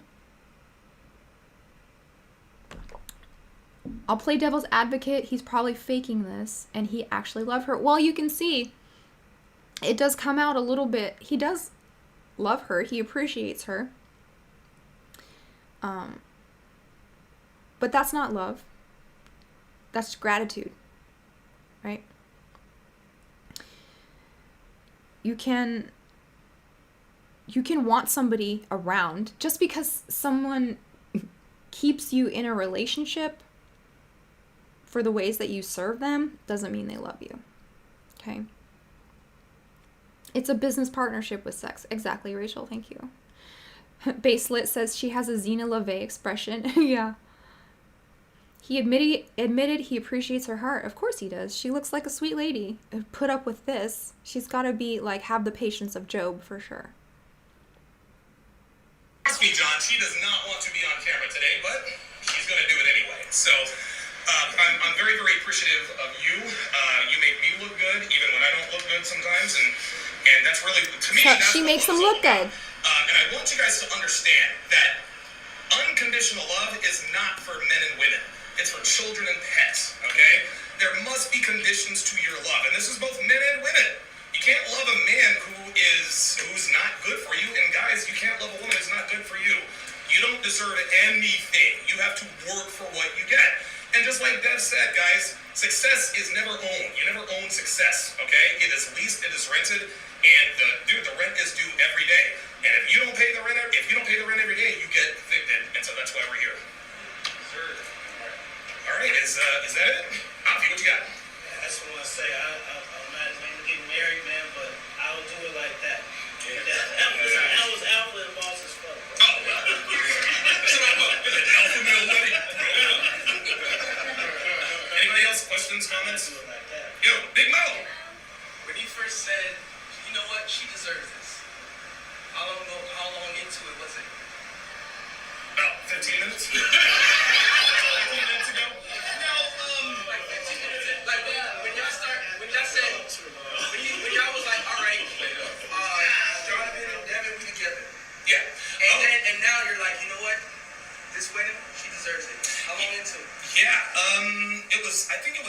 6 or 7 months ago, because people ask a lot of questions about our relationship. Why don't you get married and this and that and the third? And it's obvious, right? We just didn't want to get the state involved. But believe it or not, the one great idea that came from he who must not be named was the notion of a private marriage.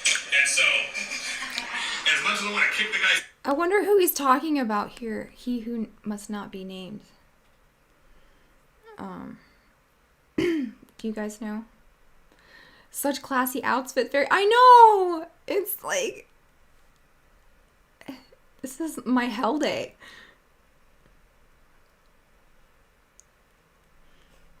Married in front of a big screen, right? Oh, what's up, Melissa? Trainer Melissa, how are you? I'm late, but I'm here. Conditions to your love. Ugh, the girl's facial expression is so cringe. Hey, she earned it, okay? She showed up and worked for me every day, even though she knew that he didn't ever want to get married. He probably would never marry her in an official way, but she's still hanging on. She's hanging on with her shut-up wedding.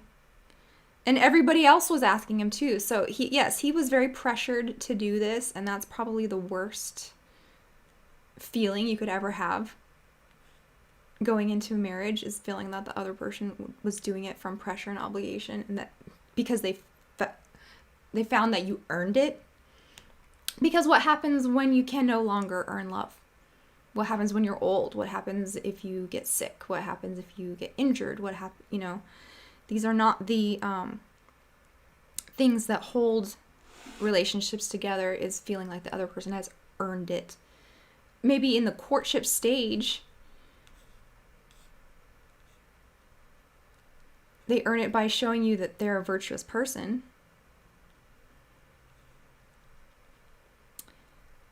You couldn't even get an actual video camera for better picture quality. I told you I don't know how to do this stuff yet, okay? I've read 500 esoteric books. I don't know how to do streaming. What's up, Melissa?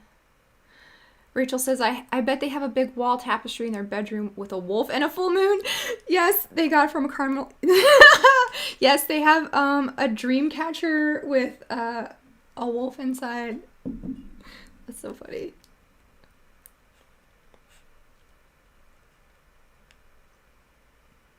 St. Maximus says, love is when we care for the salvation of another. Okay, that's very nice. Workspace marriage, totally. Rachel says, they're both basically just exchanging value like a 304 and a John. Mm-hmm.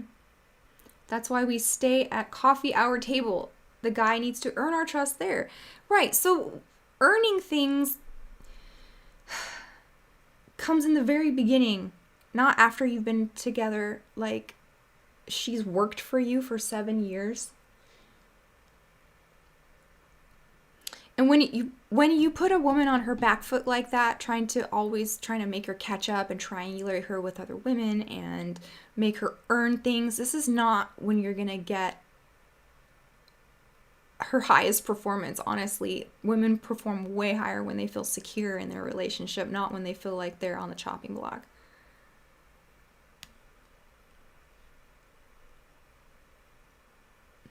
What did Melly say? I don't know. Okay, let's keep going. Ethan, I gotta give him props for this, because he is one of the main reasons why I'm here now, for better or worse. But it took a while. Yeah. When I first was coming down to meet you a couple years ago to do your suits, this seemed to be the first one. And I don't know, I'm like, if Donovan's sharp, I might be going down, he might have a couple women around him, you know? Right. Anything's a possibility. But when I went in and, I interacted with you, her, it was like much more than a hello, and I was like, I know that thing. Thank you. Much respect. Thank you. I appreciate it. And by the way, Aaron Houch, Tailored Carnivore on Instagram. This guy designed all of my suits. He made my pants. I've got all these custom shirts. I've never had clothes with my name on it. But that's actually pretty cool. It's kind of sort of ridiculous. But I appreciate it. Anybody else? All right, let's see. Well, I got it. Wait a minute. Sorry, I'm just holding the camera right All right, first off, congratulations to you Oh. both. Were you talking about the cameraman in the video? I'm sorry. I didn't mean to get defensive, but yeah, it is all like jankety, and it was upside down at the beginning. Yes, he live streamed his wedding on a cell phone. Yeah. Sorry, Melly. Rachel says, 16 years in, and Andrew and I have had to clean barf off each other. There comes a point where you've seen each other's most embarrassing and vulnerable moments. Yep. I've known you since episode 2. It's crazy that I'm at your wedding now, but obviously my girlfriend Marilyn's here. Devin, what advice would you give her? One piece of advice that you would give this young lady right here.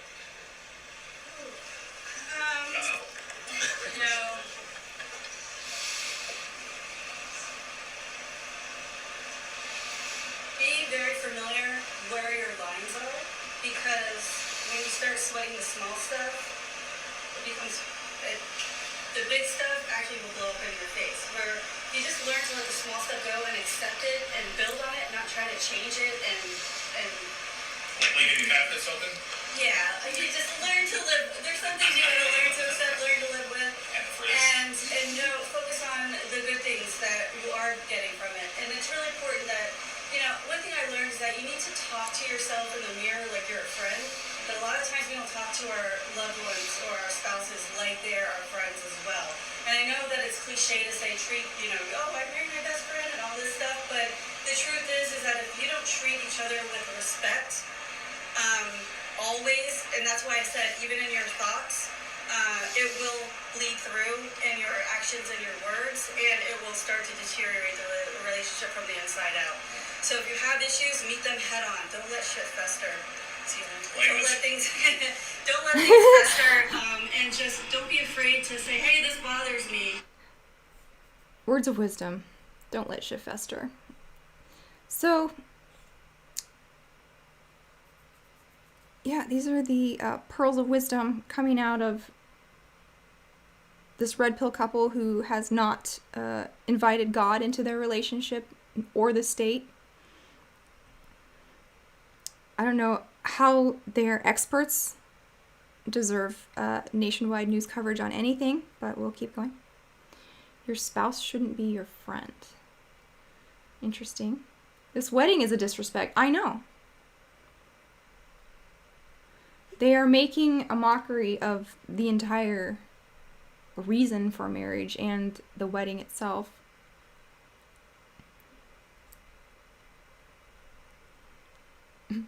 But, yeah. And, but do it in a way that's respectfully timed, and timing is, of course, key. Yes. Yeah. Hey, you brought concerns to my attention, and you don't always have the best timing, but But you gotta do it in a loving way.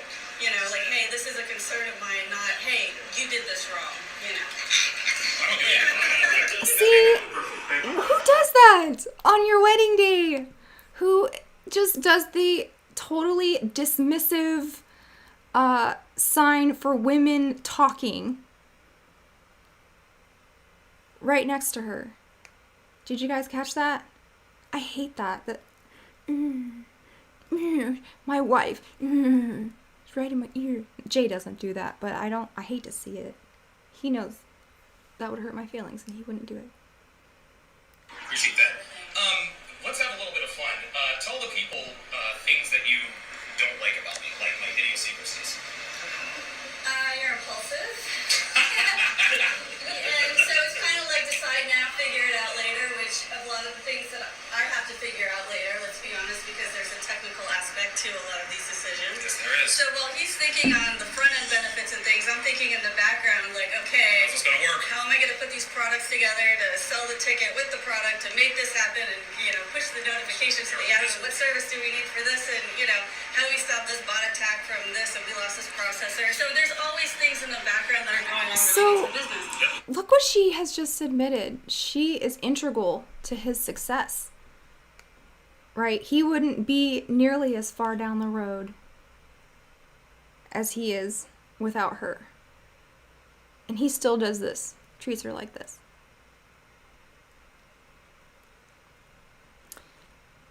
Rachel says, Andrew debated Rollo Tomasi's whole panel on secular marriage and won some of them over. Okay, good.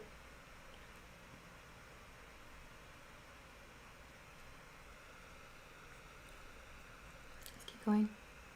And I love that about, because I'm good handling things in the background. I don't want to be in front of the camera. I don't want to be, and that's just always been the way that I am. It's not that because, oh, well, I'm being a submissive girlfriend and all this stuff. No, it's the fact that even when I was working in the restaurant industry, I was working in the kitchen because I don't want to deal with people. But yeah, so I think the things that annoy me about you are things that I can handle, whereas, you know, the things that I think, I don't know, like I would say impulsiveness and shoot first, ask questions later, because sometimes you're not always right, but, you know. What? That's all you. But, you know, it's funny to me because I'll be like, hey, babe, I can be like, oh, okay. Yeah, so, you know, but together as a team, we're not here to prove each other wrong, we're here to reinforce each other and bolster each other up, so. Right. Yeah. So I leave, Cabinet doors open. cabinet doors open, refrigerator doors. Never lock the car. Nope. No, I never do. I leave doors open, the garage door. I'm just. All night long. Yeah, all night long. Yeah. In Philly? Yeah. Well, we live in. Hey, man. Hey, look, I'm not in the hood. I make too much money very well. I would say. That he leaves a trail everywhere he goes. Yeah, socks and paper. Yeah, to say that the hotel room was a mess is. So isn't this exactly what you love to see on a day celebrating romance, is just them talking about the stupid idiosyncrasies of their personality? This is really stupid.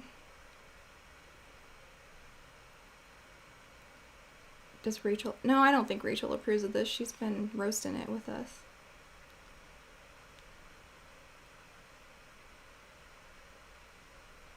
Who are they? This is Donovan Sharp, a red pill influencer. He's got 173,000 followers on YouTube. His bride is named Devin. I don't know her last name, but that's who this is. This is one of the most cringeworthy things I've ever seen, for real. I know. These people have zero self-awareness. Exactly. But they're getting on ABC News.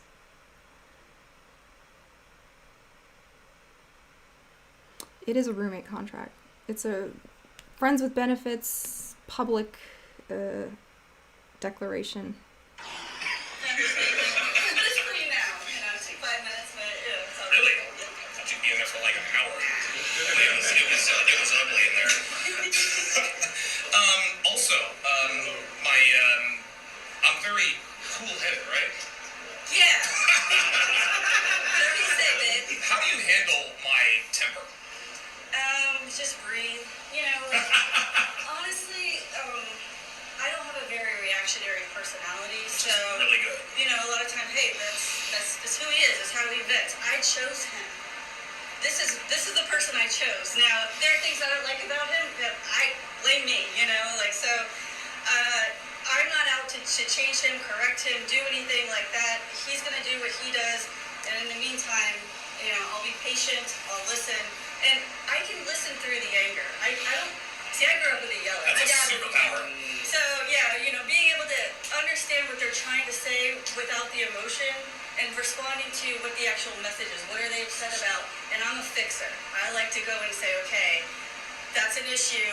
Here's some solutions, rather than be like, why are you so upset? Well, you know, I don't respond to the reaction. I respond to the source that causes the reaction to say, hey, all right, let's fix this problem.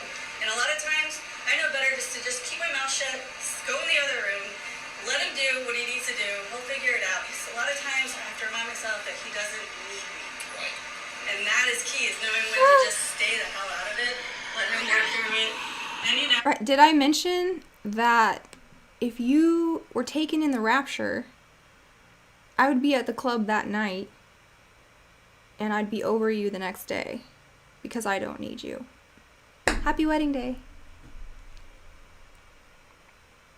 We'll replace the desk, we'll replace the TVs, we'll replace all the things that get broken, you know.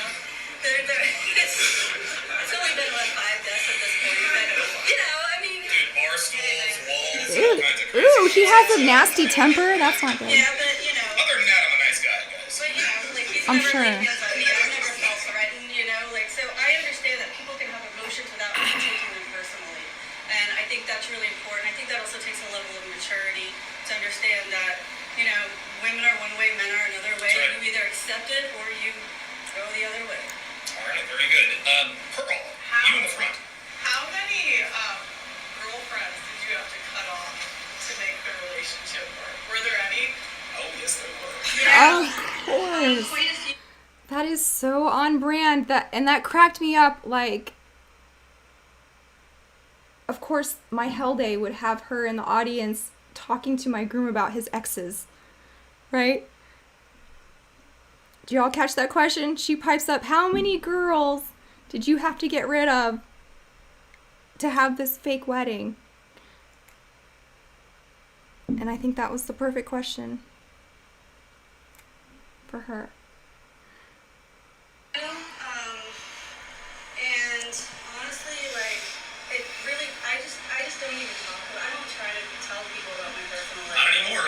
You know, it's like the women that I have gotten to know, my personal trainers and, you know friends of, you know, his wives are his friends and stuff, you know, they get it. They get it because they see it working. You know, but if you just try to tell somebody about it, it's going to be like, you're crazy. You have no backbone and all this stuff. But it's just kind of like, hey, you know what? When you go through life, you learn from your mistakes. I learned from my mistakes, and I ended up with a guy like this. So, you know, if you're going to find a partner who is more laid back and doesn't take charge and doesn't have a backbone, you're going to have a whole new set of problems to deal with, and you're going to end up unhappy and resentful as well. So I'd rather be unhappy and not resentful. Just kidding.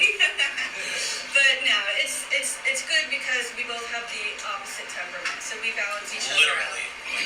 And that polarity is really important, I think, and that's something that I got wrong early in life. I thought I need somebody who matched me in all respects, and like, you know, they get into my yang, but not realizing that you need that polarity in order to have balance in a relationship.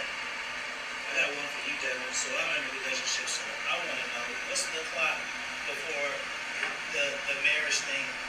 3 years, 5 years before it starts getting heavy on the clock. You know what I mean? For her to feel like, oh, this ain't for real until like it's the clock. You know, it depends on where you are in life.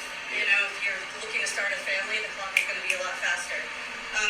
He and I started this relationship knowing that marriage was probably not going to be on the table for us, especially traditional marriage. We had both been through it before. Trust me, if divorce was as easy as getting married was, more people would not be getting married, you know? So the truth is that we both knew what we didn't want. I knew what I didn't want, but I didn't know what I needed. He provided me what I really needed at the time of my life, so... There's no risk in investment in this type of relationship, right?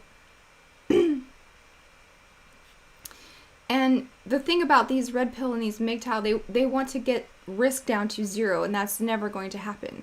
And that's never going to happen for a woman either. There's always risk involved when you are trying to accomplish something great or get something of value. There's always going to be a risk. You cannot mitigate it down to zero.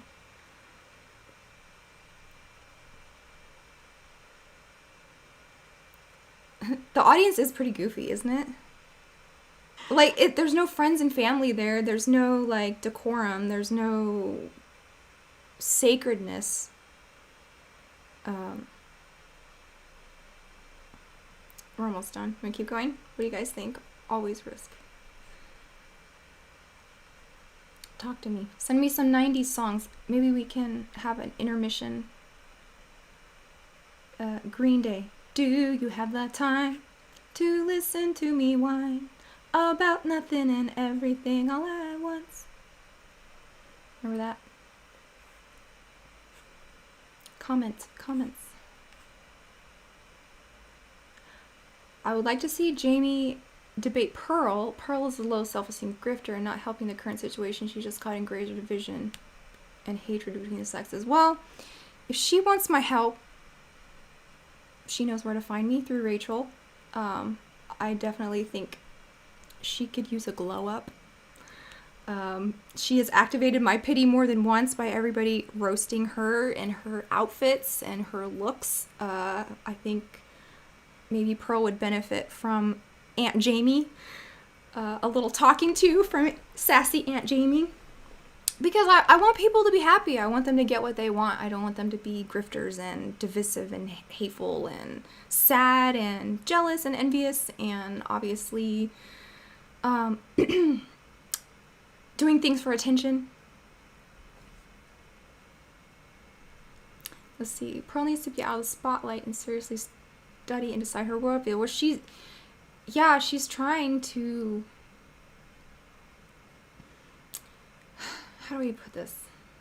She's trying to navigate a very confusing world without a lot of good input.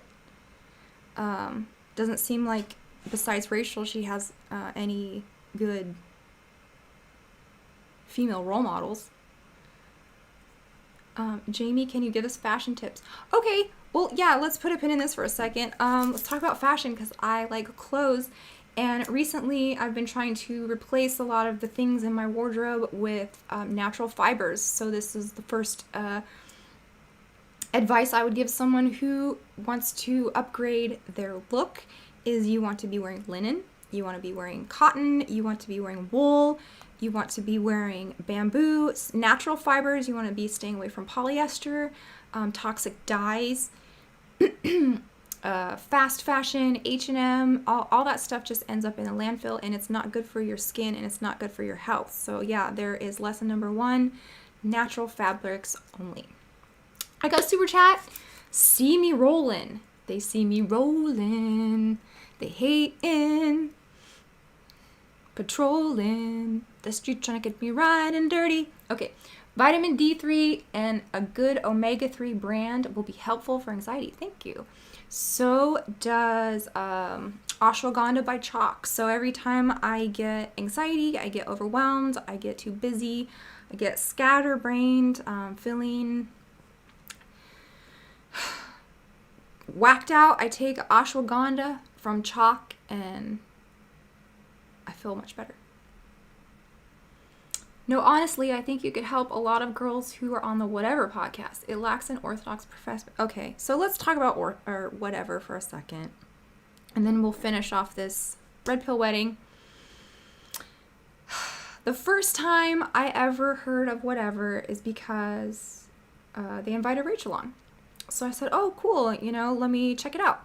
I go on their YouTube page, and their front page is indistinguishable from corn. Okay, it's got the tits, it's got the ass, it's got the camel toe. Literally, like if you scroll down to their pranks video playlist, it's got a literal camel toe. So this is my first introduction to this show. And so I dive in a little more and I figure out what they're doing. So basically they just get a parade of strumpets to come on the show and they abuse them through the lens of moral superiority and make fun of 304s, make fun of people who have obvious mental health issues. I mean, remember that Gorlock, the Destroyer person? I mean, they're getting rich. I don't know if they're getting rich. They're getting popular by exploiting the girls that they claim that they have some kind of like moral standing over. And even that one guy who's like, I'm a Christian. I just want to direct them maybe to like, John chapter 7 where Jesus, where they bring that woman to Jesus that they caught in adultery and they are expecting Jesus to throw the book at her and he doesn't. He says, he just writes something in the dirt and they all throw down their stones and leave. And so, if the Whatever people were bringing on women, giving them a shirt to wear and talking to them about Tavistock Institute and mind control and Monarch and maybe like telling them to cover up before you come on my show, then I wouldn't have a problem with it. But this is just, like shooting fish in a barrel. It's a humiliation ritual that they don't know that they're taking part in. And you just know that all of these guys, they click off whatever, and then they go to Corn, and they probably look up the girl that they just saw on whatever. So it's a really weird, masochistic kind of thing. I don't appreciate that show. I'm sorry if you're affiliated with them. You can have me on and we can talk about it, but I just do not appreciate the exploitation of people who are already at the lowest level of society that you can be, like a literal 304 cam girl. Like, they don't have enough problems. You got to invite them on and act like you're better than them. What do you guys think? I don't know. Instead, they're throwing E-stones. Yeah. So now we've... Which is worse, whatever or fresh and fit? I don't know. Tie for terrible. Rachel says, I don't go because Chase left and he was the only reason I was going on. They invited Andrew, not sure if he's doing it. I mean, I hope some of us can infiltrate these shows and put like a different spin on what's happening, but as it is, I just don't understand why they're the most popular. I mean, I guess I do, but I don't see why people can't see through these characters. Let's see, what else you guys got?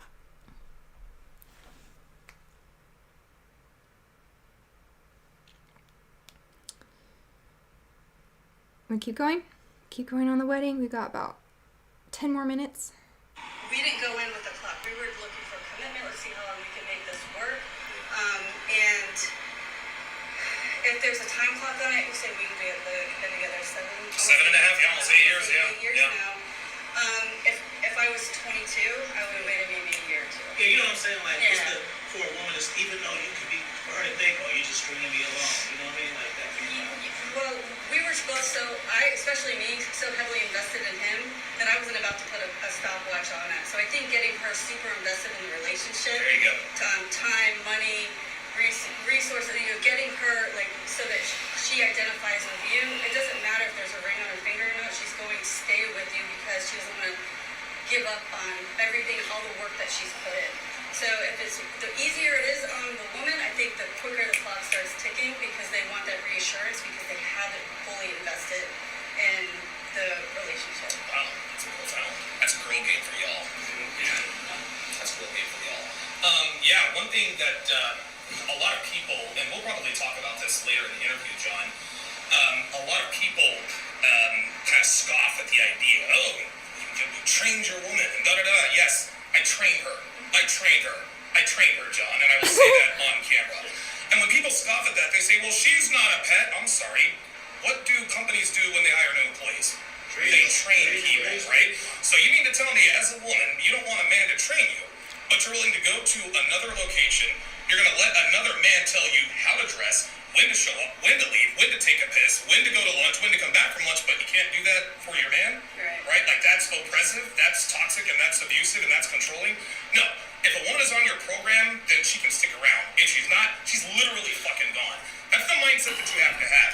And I'll be honest with you guys, man. I know a lot of guys think... More lovely sentiments on your wedding day. Right? I train her, which...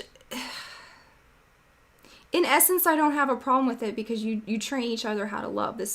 Marriage is a salvific act in which you are sharpening each other's swords, I think is how they put it, in the Bible. You train each other. But he does have a point, like, why do you go to a job and take orders from a boss when you can work as a team, which I totally agree with. A husband and wife should a lot of times try to have a business together, something that they do together that is successful, that makes money, that makes, propels them in life. I have no problem with husband and wife being a team. I have no problem with him being the CEO and you being the VP. But just the mentality and the things that they say out loud is... How would you put it? It's just not kind. It's not loving. It's not enticing. It's not romantic. It's not and if the church is anything, the Orthodox Church is anything, it's romantic, it's lovely, it's adorned, it's adored, it's I don't know, what do you guys think?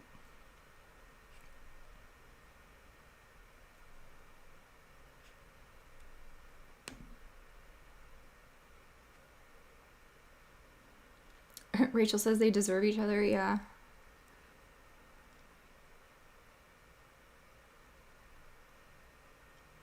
I do think we can get people to turn from atheist, hedonist, materialist by showcasing the insanity of both Red Pill and OnlyFans thought. Yeah. It's just two sides of the same thing. But I do agree Pearl could use a glow up in attitude and style. We're here for it. And I talk tough and this and that and the other. Make no question about it. I love Devin to the moon and back. If we were ever to part ways for whatever reason, I would be devastated and I would be heartbroken. But I would be okay. And she knows I would be okay. It doesn't give me any pleasure to say that. It doesn't make me sad to say it. That's the way it is. Did I mention, if you drop dead, I'm gonna be okay. I'll probably be out to dinner like next week with somebody cuter than you if you perished today.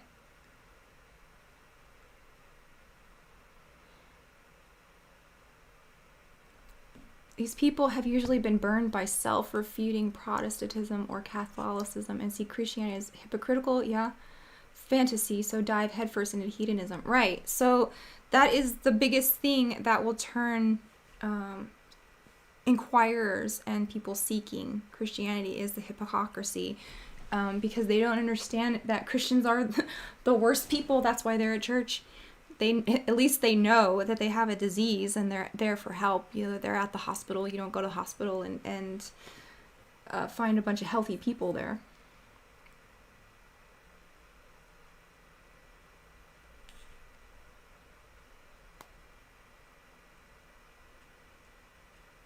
Give me another 90s song, you guys. This is fun. Yeah, same with the marriage nowadays. Always another spouse in the seat. So, yeah, if she was kidnapped, he could be on Tinder the very next day. And he'd be fine. But that's the thing. Like, these apps keep you going back like a gambler addicted. There's always something better. Right? There's always more 9s and 10s to scroll through on Tinder. That's the way it's always going to be.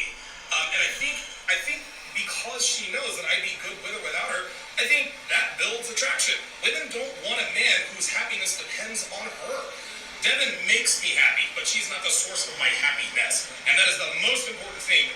If you're a man watching this, do not rely on a woman to make you happy. She will let you down every time. I mean, that's partially true. Like, if you are unhappy as a single person, you're going to be unhappy as a married person. If you're a happy person in general, you will be more able to roll with the punches.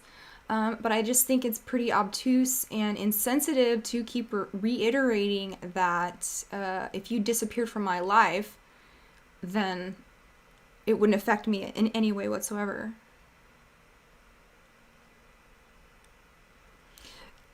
This man is cosplaying as DJ Khaled for his wedding. Exactly. Every time. All right, last questions? Anybody? Yeah, Mo, what you got? Deb, what was the, maybe you could be more than one. What are the most difficult things that you had to compromise? Is that Sneeko?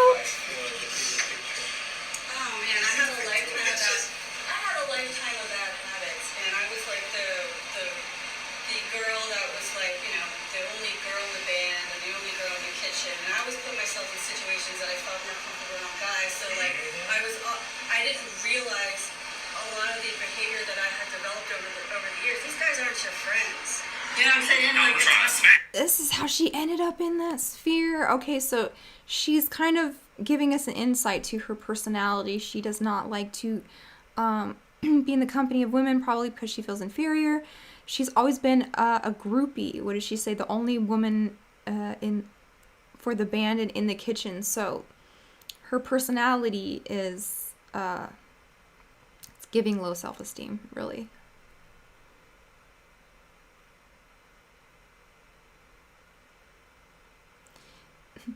That room has some LARP outfits. I know. Remember that pickup artist who talks about peacocking?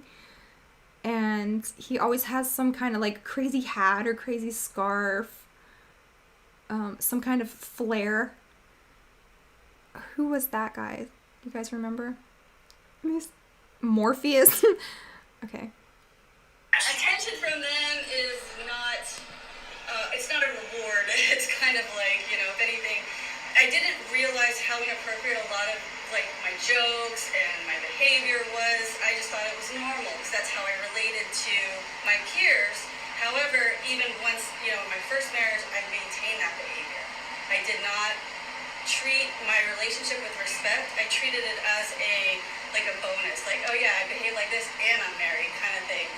The biggest factor, I think, was, and today will be my 1,000 day alcohol free, was not drinking alcohol. And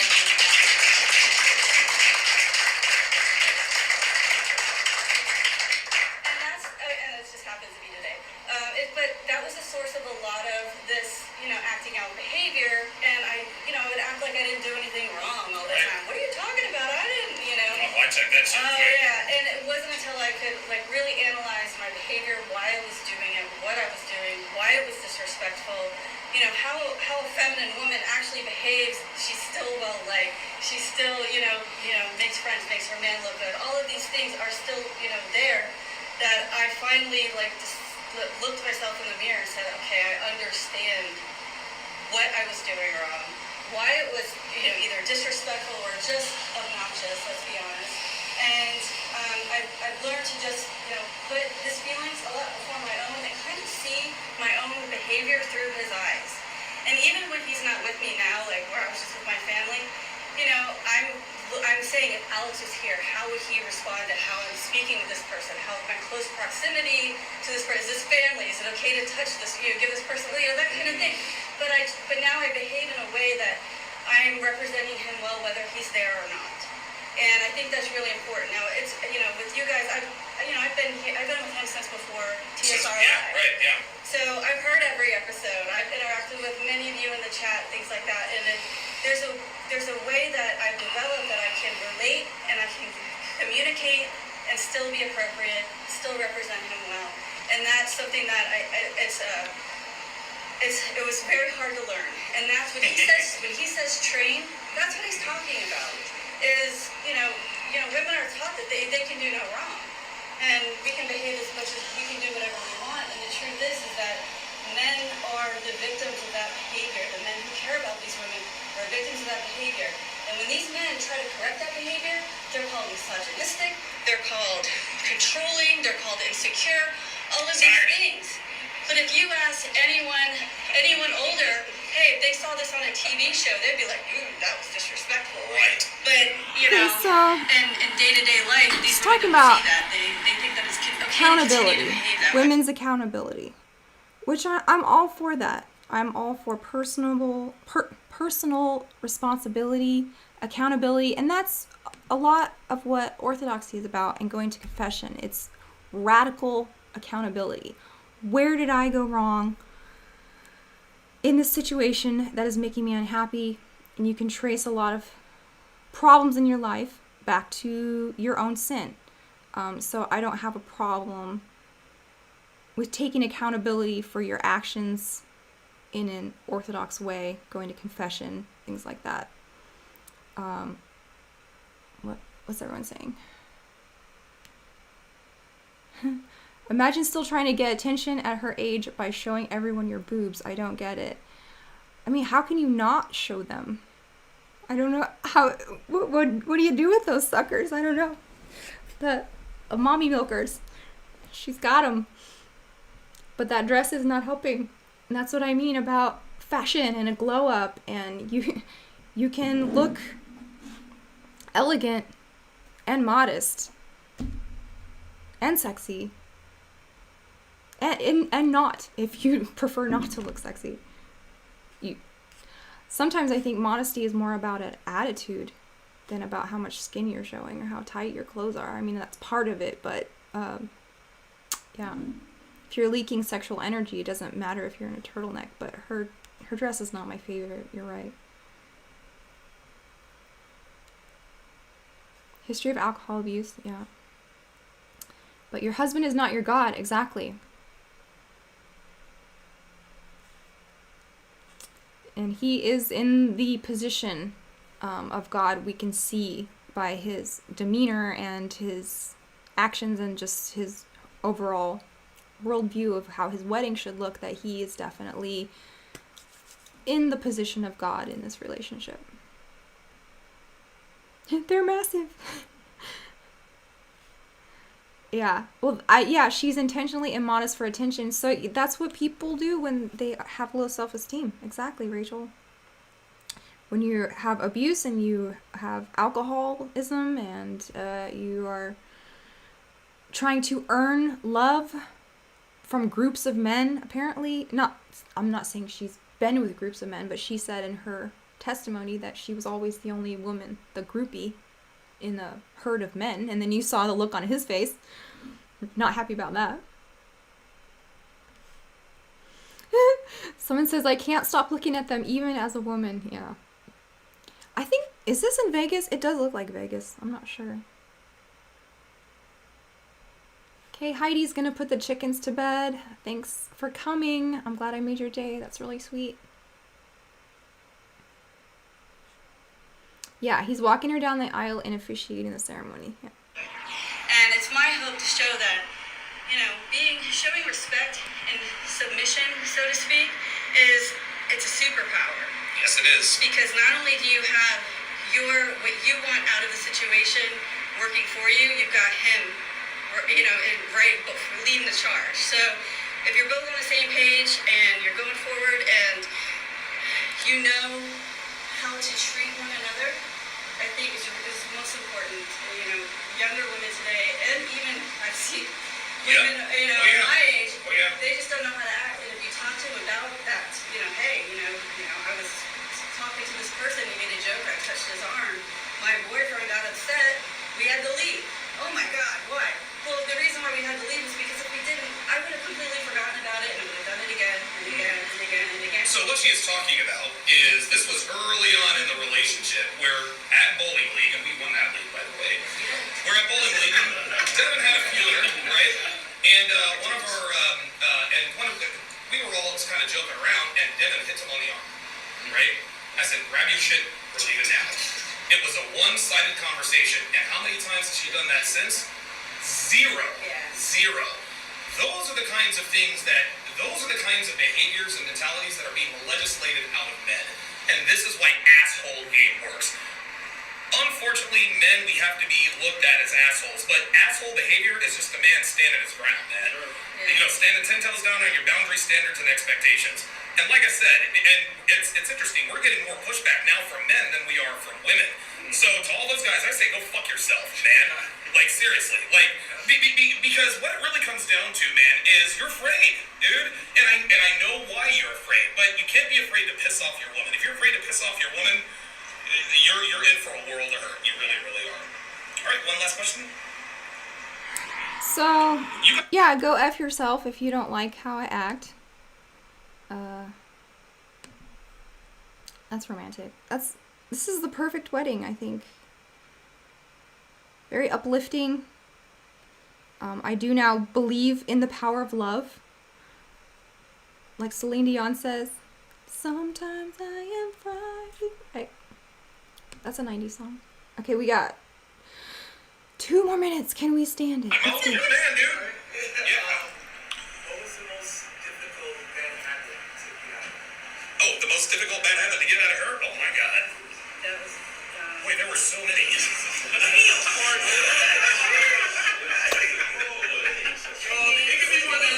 Yeah, go ahead. drinking, sleeping in, that definitely. Man, this took a long time to get this bad habit out of me. What was it? The drinking, that was it. Yeah, That was it. years. Yeah, it did. But other, like, her behaviors, that was, you don't want to change, guys, don't change a woman. You cannot change a woman. And you have to influence her habits, guys.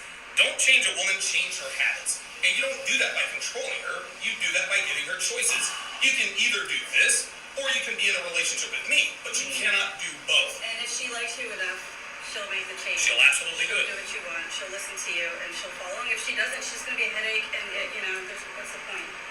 So. The key thing is, be persuasive, not manipulative. I'll take that. That's my king paradigm, by the way. Yeah, that's it. Hey, yeah, like we know everybody by your screen names. Yeah. It's like you guys are like normal reading people too. But yeah, thank you guys very, very much for coming. We've got some refreshments here in the back. I've got some health issues going on, so I'm not able to eat as much. There you have it. My dream wedding. Talking about my exes and alcoholism and bad habits and how I've been trained and yeah, what do you guys think? This makes me miss my grandparents. Oh, I bet they were sweet to each other. This guy sounds like a cult leader. Well, that's what I've been saying. It's a micro cult. It's a emerging paradigm, and I'm gonna tell you guys that this whole women bad thing it's not gonna end well. I promise you. The men bad thing's not gonna end well. The women bad thing's not gonna end well. It is a technique of dialectics to divide and conquer, and to take all the sacredness out of love and out of partnership, out of coupleship. And eventually the red pill will turn into Skittles pill when enough men have decided that they are done with female species altogether. That's what they're going to turn to. Mark my words, I've been around a long, long, long, long time in this arena. And I just want you to sit with that for a second. That the goal is to destroy heterosexual families. So I'm gonna just interact with you guys for a couple more minutes, and then we're gonna say goodnight. And I just want you all to know that if you all disappeared and never came back, I would be fine, and I would get 100 fans like that tomorrow. Just kidding, I wouldn't. I appreciate everybody that came. I'm so happy that my friends came and the mods, and you guys were so fun, and I love all of you, and I could never replace you, and I would miss you sorely, and I think about you always if you left. So panel says Satan hates the Theotokos. Exactly. It's the woman that crushes the head of the serpent, so she is going to be under spiritual attack even harder sometimes than men, and that's why a man has to be the umbrella of protection over her and over the children, as the first line of defense against the evil one. Exactly. Imagine your new husband saying, "Don't forget to like and subscribe" right before your honeymoon. Yeah, exactly. What is love? Baby, don't hurt me. Don't hurt me no more. Oh, oh, oh, oh. We shall not be destroyed. Woman good and man good. Exactly, Melissa. Apes together strong, right? Very good.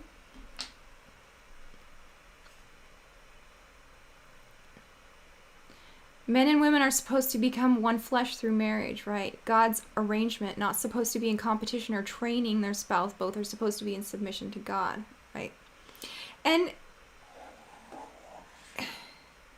yeah, I don't try to train him at all. Like, if I have a problem with my husband, my complaints go up, not down, man. I just pray about it and then watch what happens. Like, I don't have to be nagging all the time. I don't have to be, like, in this idea that I have to train this person to treat me well. I tell my Heavenly Father, and then it gets back to him because he is also a Christian and wants to please God and has communion with the Holy Spirit. So it works a lot better that way. All of this tries to destroy motherhood as well, right? Both Red Pill and OnlyFans both fight me on that the most. That's what I mean, Rachel. When I started this, I was reading the qualifications for a high-value man, and one of them was to castrate yourself. So yes, this is anti-natalist and anti-family, anti-God. It's low-key Satanism. What else you got? Jamie gets it. She's peak wife material. Exactly. I'm wifey material. But that do not work for 7.5 years to prove to some knucklehead that you are wifey material. That's not how it goes. That's how you get your heart ripped out.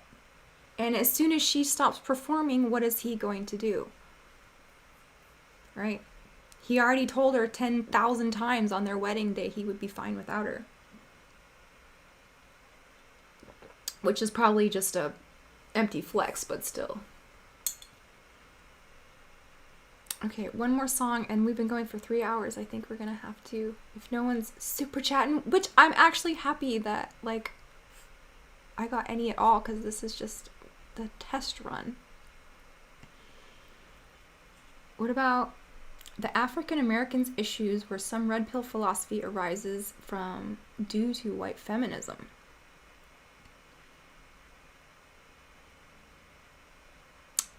That's a question for Rachel, Black Reptilian. Thank you for attending our Airport Hilton conference room seminar wedding. Please leave a super chat. Yeah.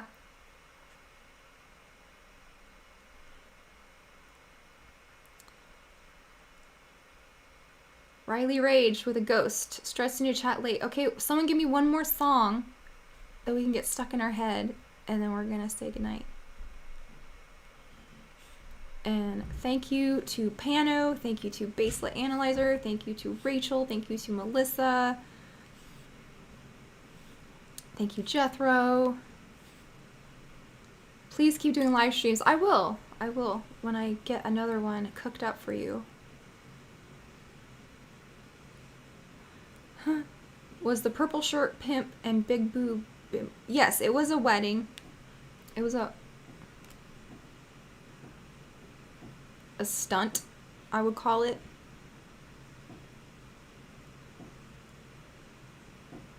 Bop, dim dim doo wop, Bone Thugs, boom boom boom boom boom boom boom. You gotta miss everybody. I'm gonna miss everybody. Living in a hateful world, sending me straight to heaven. Living in a hateful world. How does it go? See you at the crossroads, so you won't be lonely. See you at the crossroads. Dolly Parton, Jolene. Jolene, Jolene, Jolene, Jolene. Right?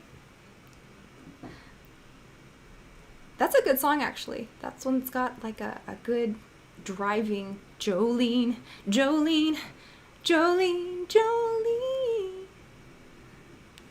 I actually like Dolly Parton. I know she's Monarch, but it's like, can't help but not like her.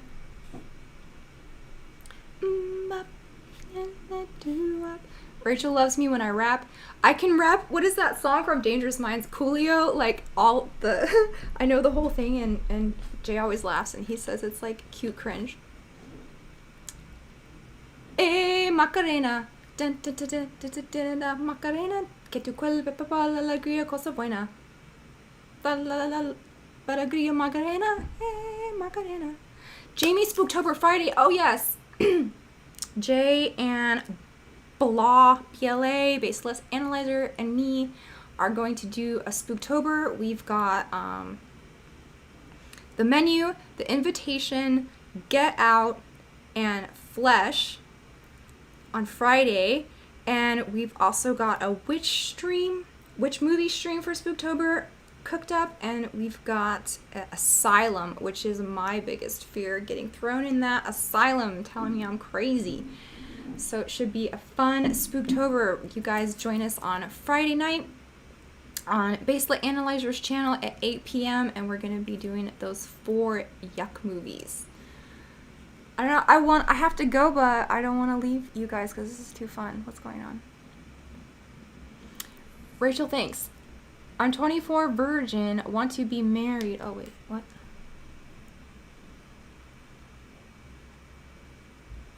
Full House theme. How does that go? Do. It's a rare condition this day and age. Reading the good news on a newspaper page. No, that's Family Matters. How does it go? Of the grand design. It's you and me. How does the Full House one go? Somebody say. Give me the lyrics of the... Okay. Ooh! We got some super chats. What's going on here? Dan R. Bjorn Gronvik. Thank you. NOK $50. Thank you so much. That is really generous of you. Jamie, I wish you made more of the live stream or Out of This World. I'm trying. The shows, these are the shows I get to do when my chores are done and the dishes are done and the food is cooked and the shopping's done. I love the domestic life, and I try to do both.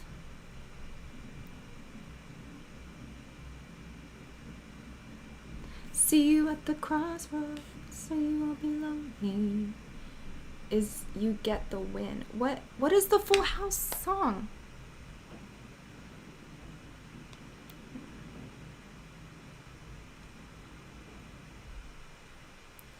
Too many cooks.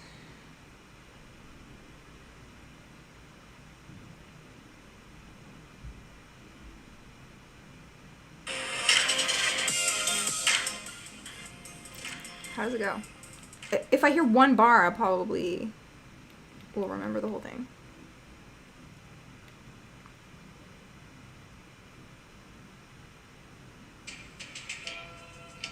Oh yeah.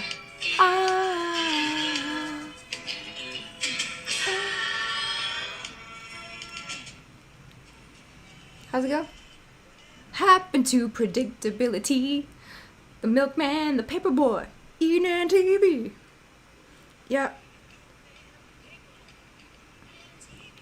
I can't play it too loud or it'll ding it. Oh, Bob Saget turned out to be a creeper, didn't he? And there's Dave Coulier, Alanis Morissette's ex. I don't know if she's still hanging out here with us, but sorry you had to get triggered by Dave Coulier.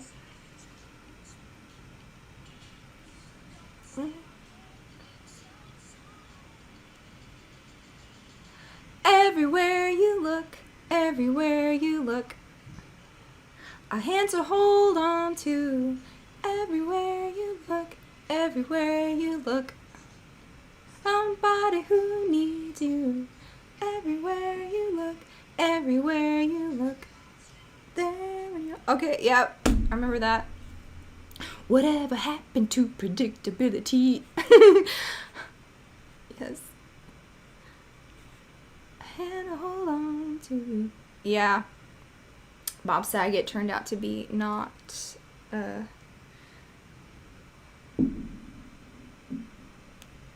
pure of heart, was he? My sister and I were always told growing up we looked like Jodie Sweetin, aka Stephanie from Full House. She was cute.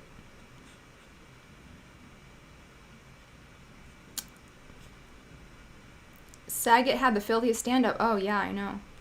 No, Alanis Morissette dated Dave Coulier. Not right? Not Bob Saget.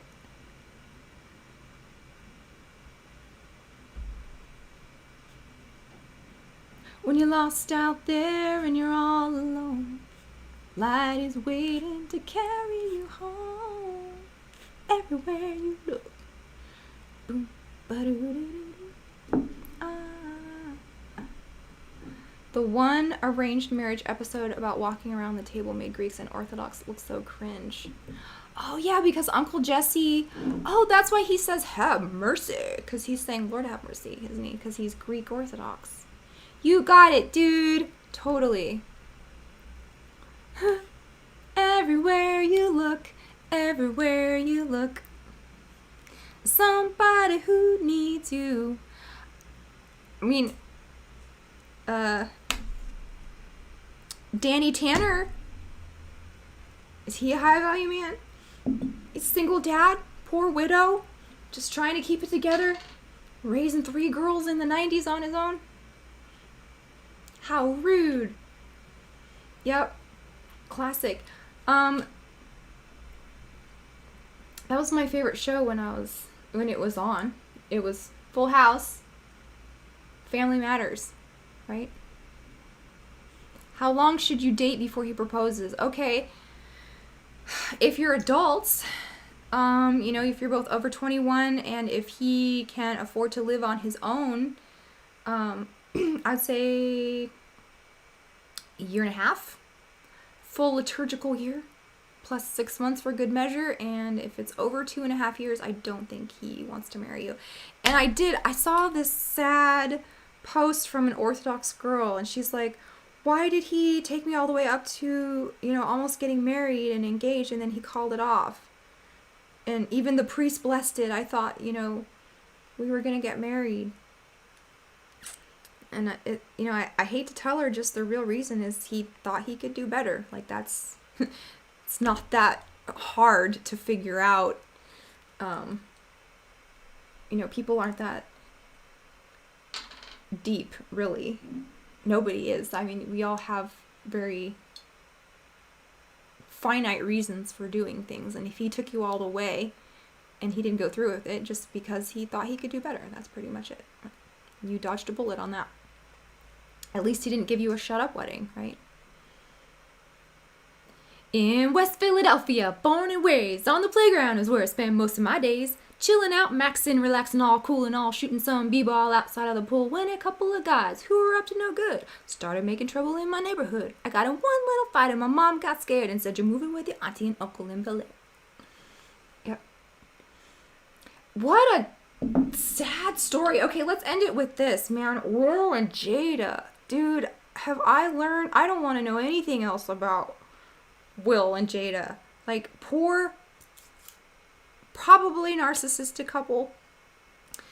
It seems like she's taken on the villain role. I mean, she's basically like, I don't even know Will Smith anymore. Like, I never even met him.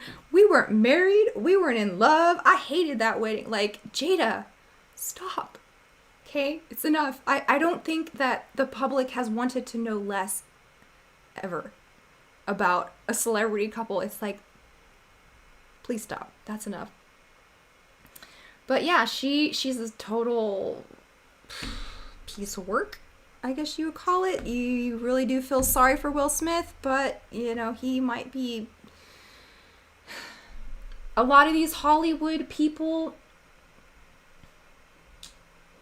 have to have same-sex relationships to get to where they are, and I think that happened to Kanye and Kim, too.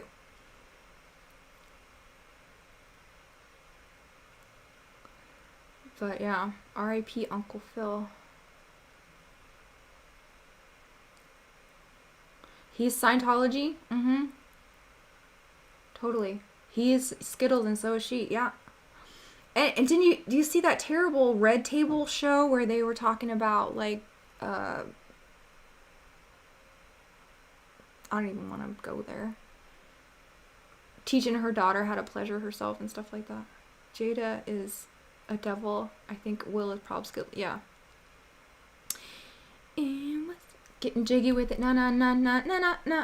Getting jiggy with it. Na. Will Smith does it. Right. Getting jiggy with it. No. Getting jiggy with it. Remember when Will Smith saved the world from aliens like 3 times in the 90s? With Tommy Lee Jones.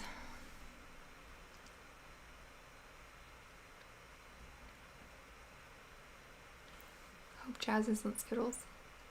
Well, anyone who's been watching, feel free to go do other things. I'm just hanging out because this is really fun and you are making me laugh. So,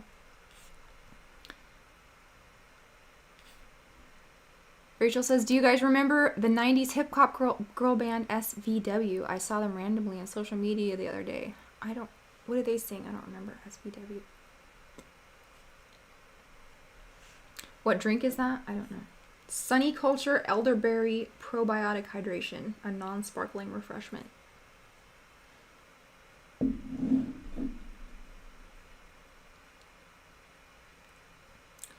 think I heard that. I do like her daughter's songs. I think she's a talented little, not the whip my hair back and forth song, but some of the later ones I do like.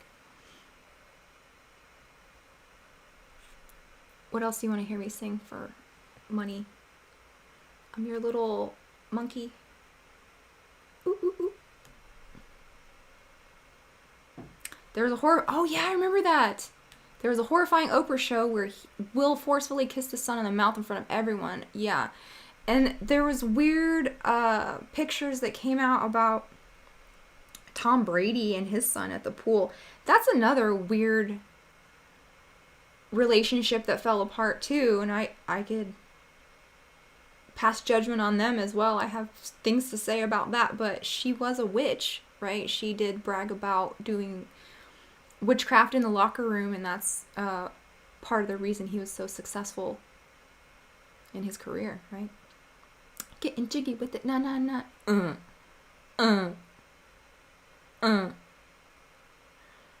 You remind me of Clarissa Explains It All. I loved that show. Getting jiggy with it, nah, nah, nah, nah, nah. Getting jiggy with it. What is everyone going for Halloween? Do you think you're better off alone?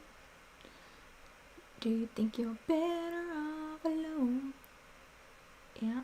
Greetings. Baselit Analyzer is going to go as Governor Ventura. If I was going to, I would go as what is the costume this year? Is Hailey Bieber in her elegant dress, dressed up, and Justin walking behind her in his sweats and Crocs and hat on top of a hoodie? That looks like a hilarious Halloween costume. I'm going as My Pillow guy. Old man turned 98. He won the lottery, died the next day.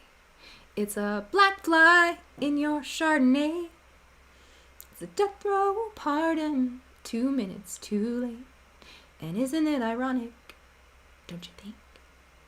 It's like rain on your wedding day. It's free run. Oh, okay, I don't have anything else to talk about, but you guys are too fun.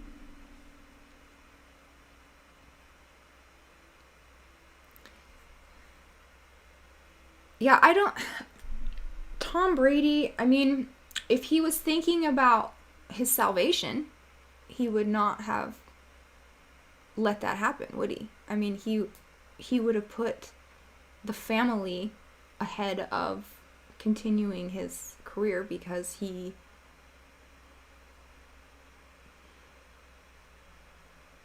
valued the relationship more than continuing in the fame. I mean, doesn't need it for the money, right? So that was not an orthodox reason to get a divorce. I mean, he promised her that he would retire at a certain time, and she said, okay, I will, agree to that. And then the time came and he did not retire, so he broke his promise to her. His promise to spend more time with the family, because you have to understand, these football megastars, their whole entire year is spent at the stadium, at the game, traveling, blah, blah. I mean, she probably never saw him, and she was just waiting for the time that he promised that this would be over and that he would dedicate to her and the family, and then he reneged on that. So that's what trigger the divorce. I don't think any priest would counsel someone to dissolve their marriage and family over staying in the professional sports arena. Oh, Ace of Base. How does that go?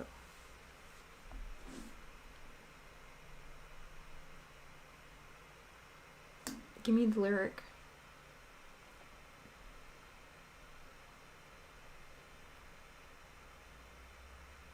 I used to listen to Ace of Base at the skating rink.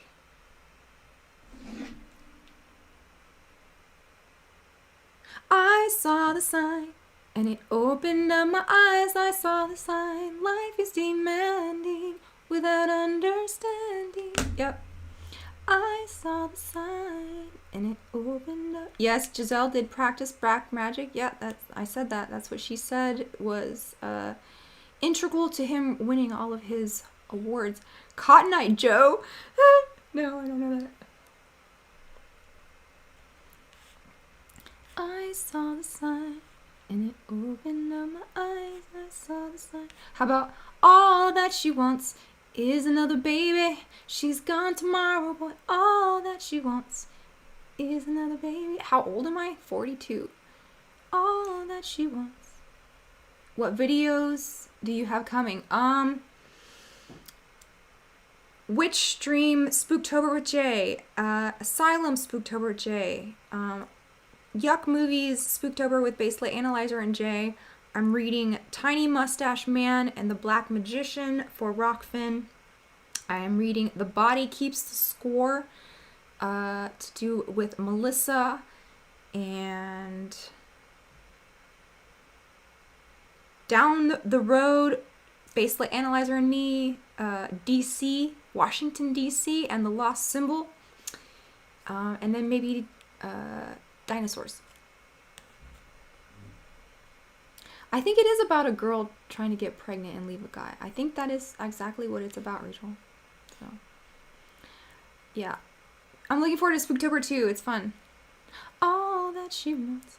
Okay, I better end this or it's just gonna go on all night. If nobody has any more jams for me to sing, I'm gonna say goodnight and I love you and I would miss you if you were not in my life. So everybody have a really good Sunday and we will keep fighting for love.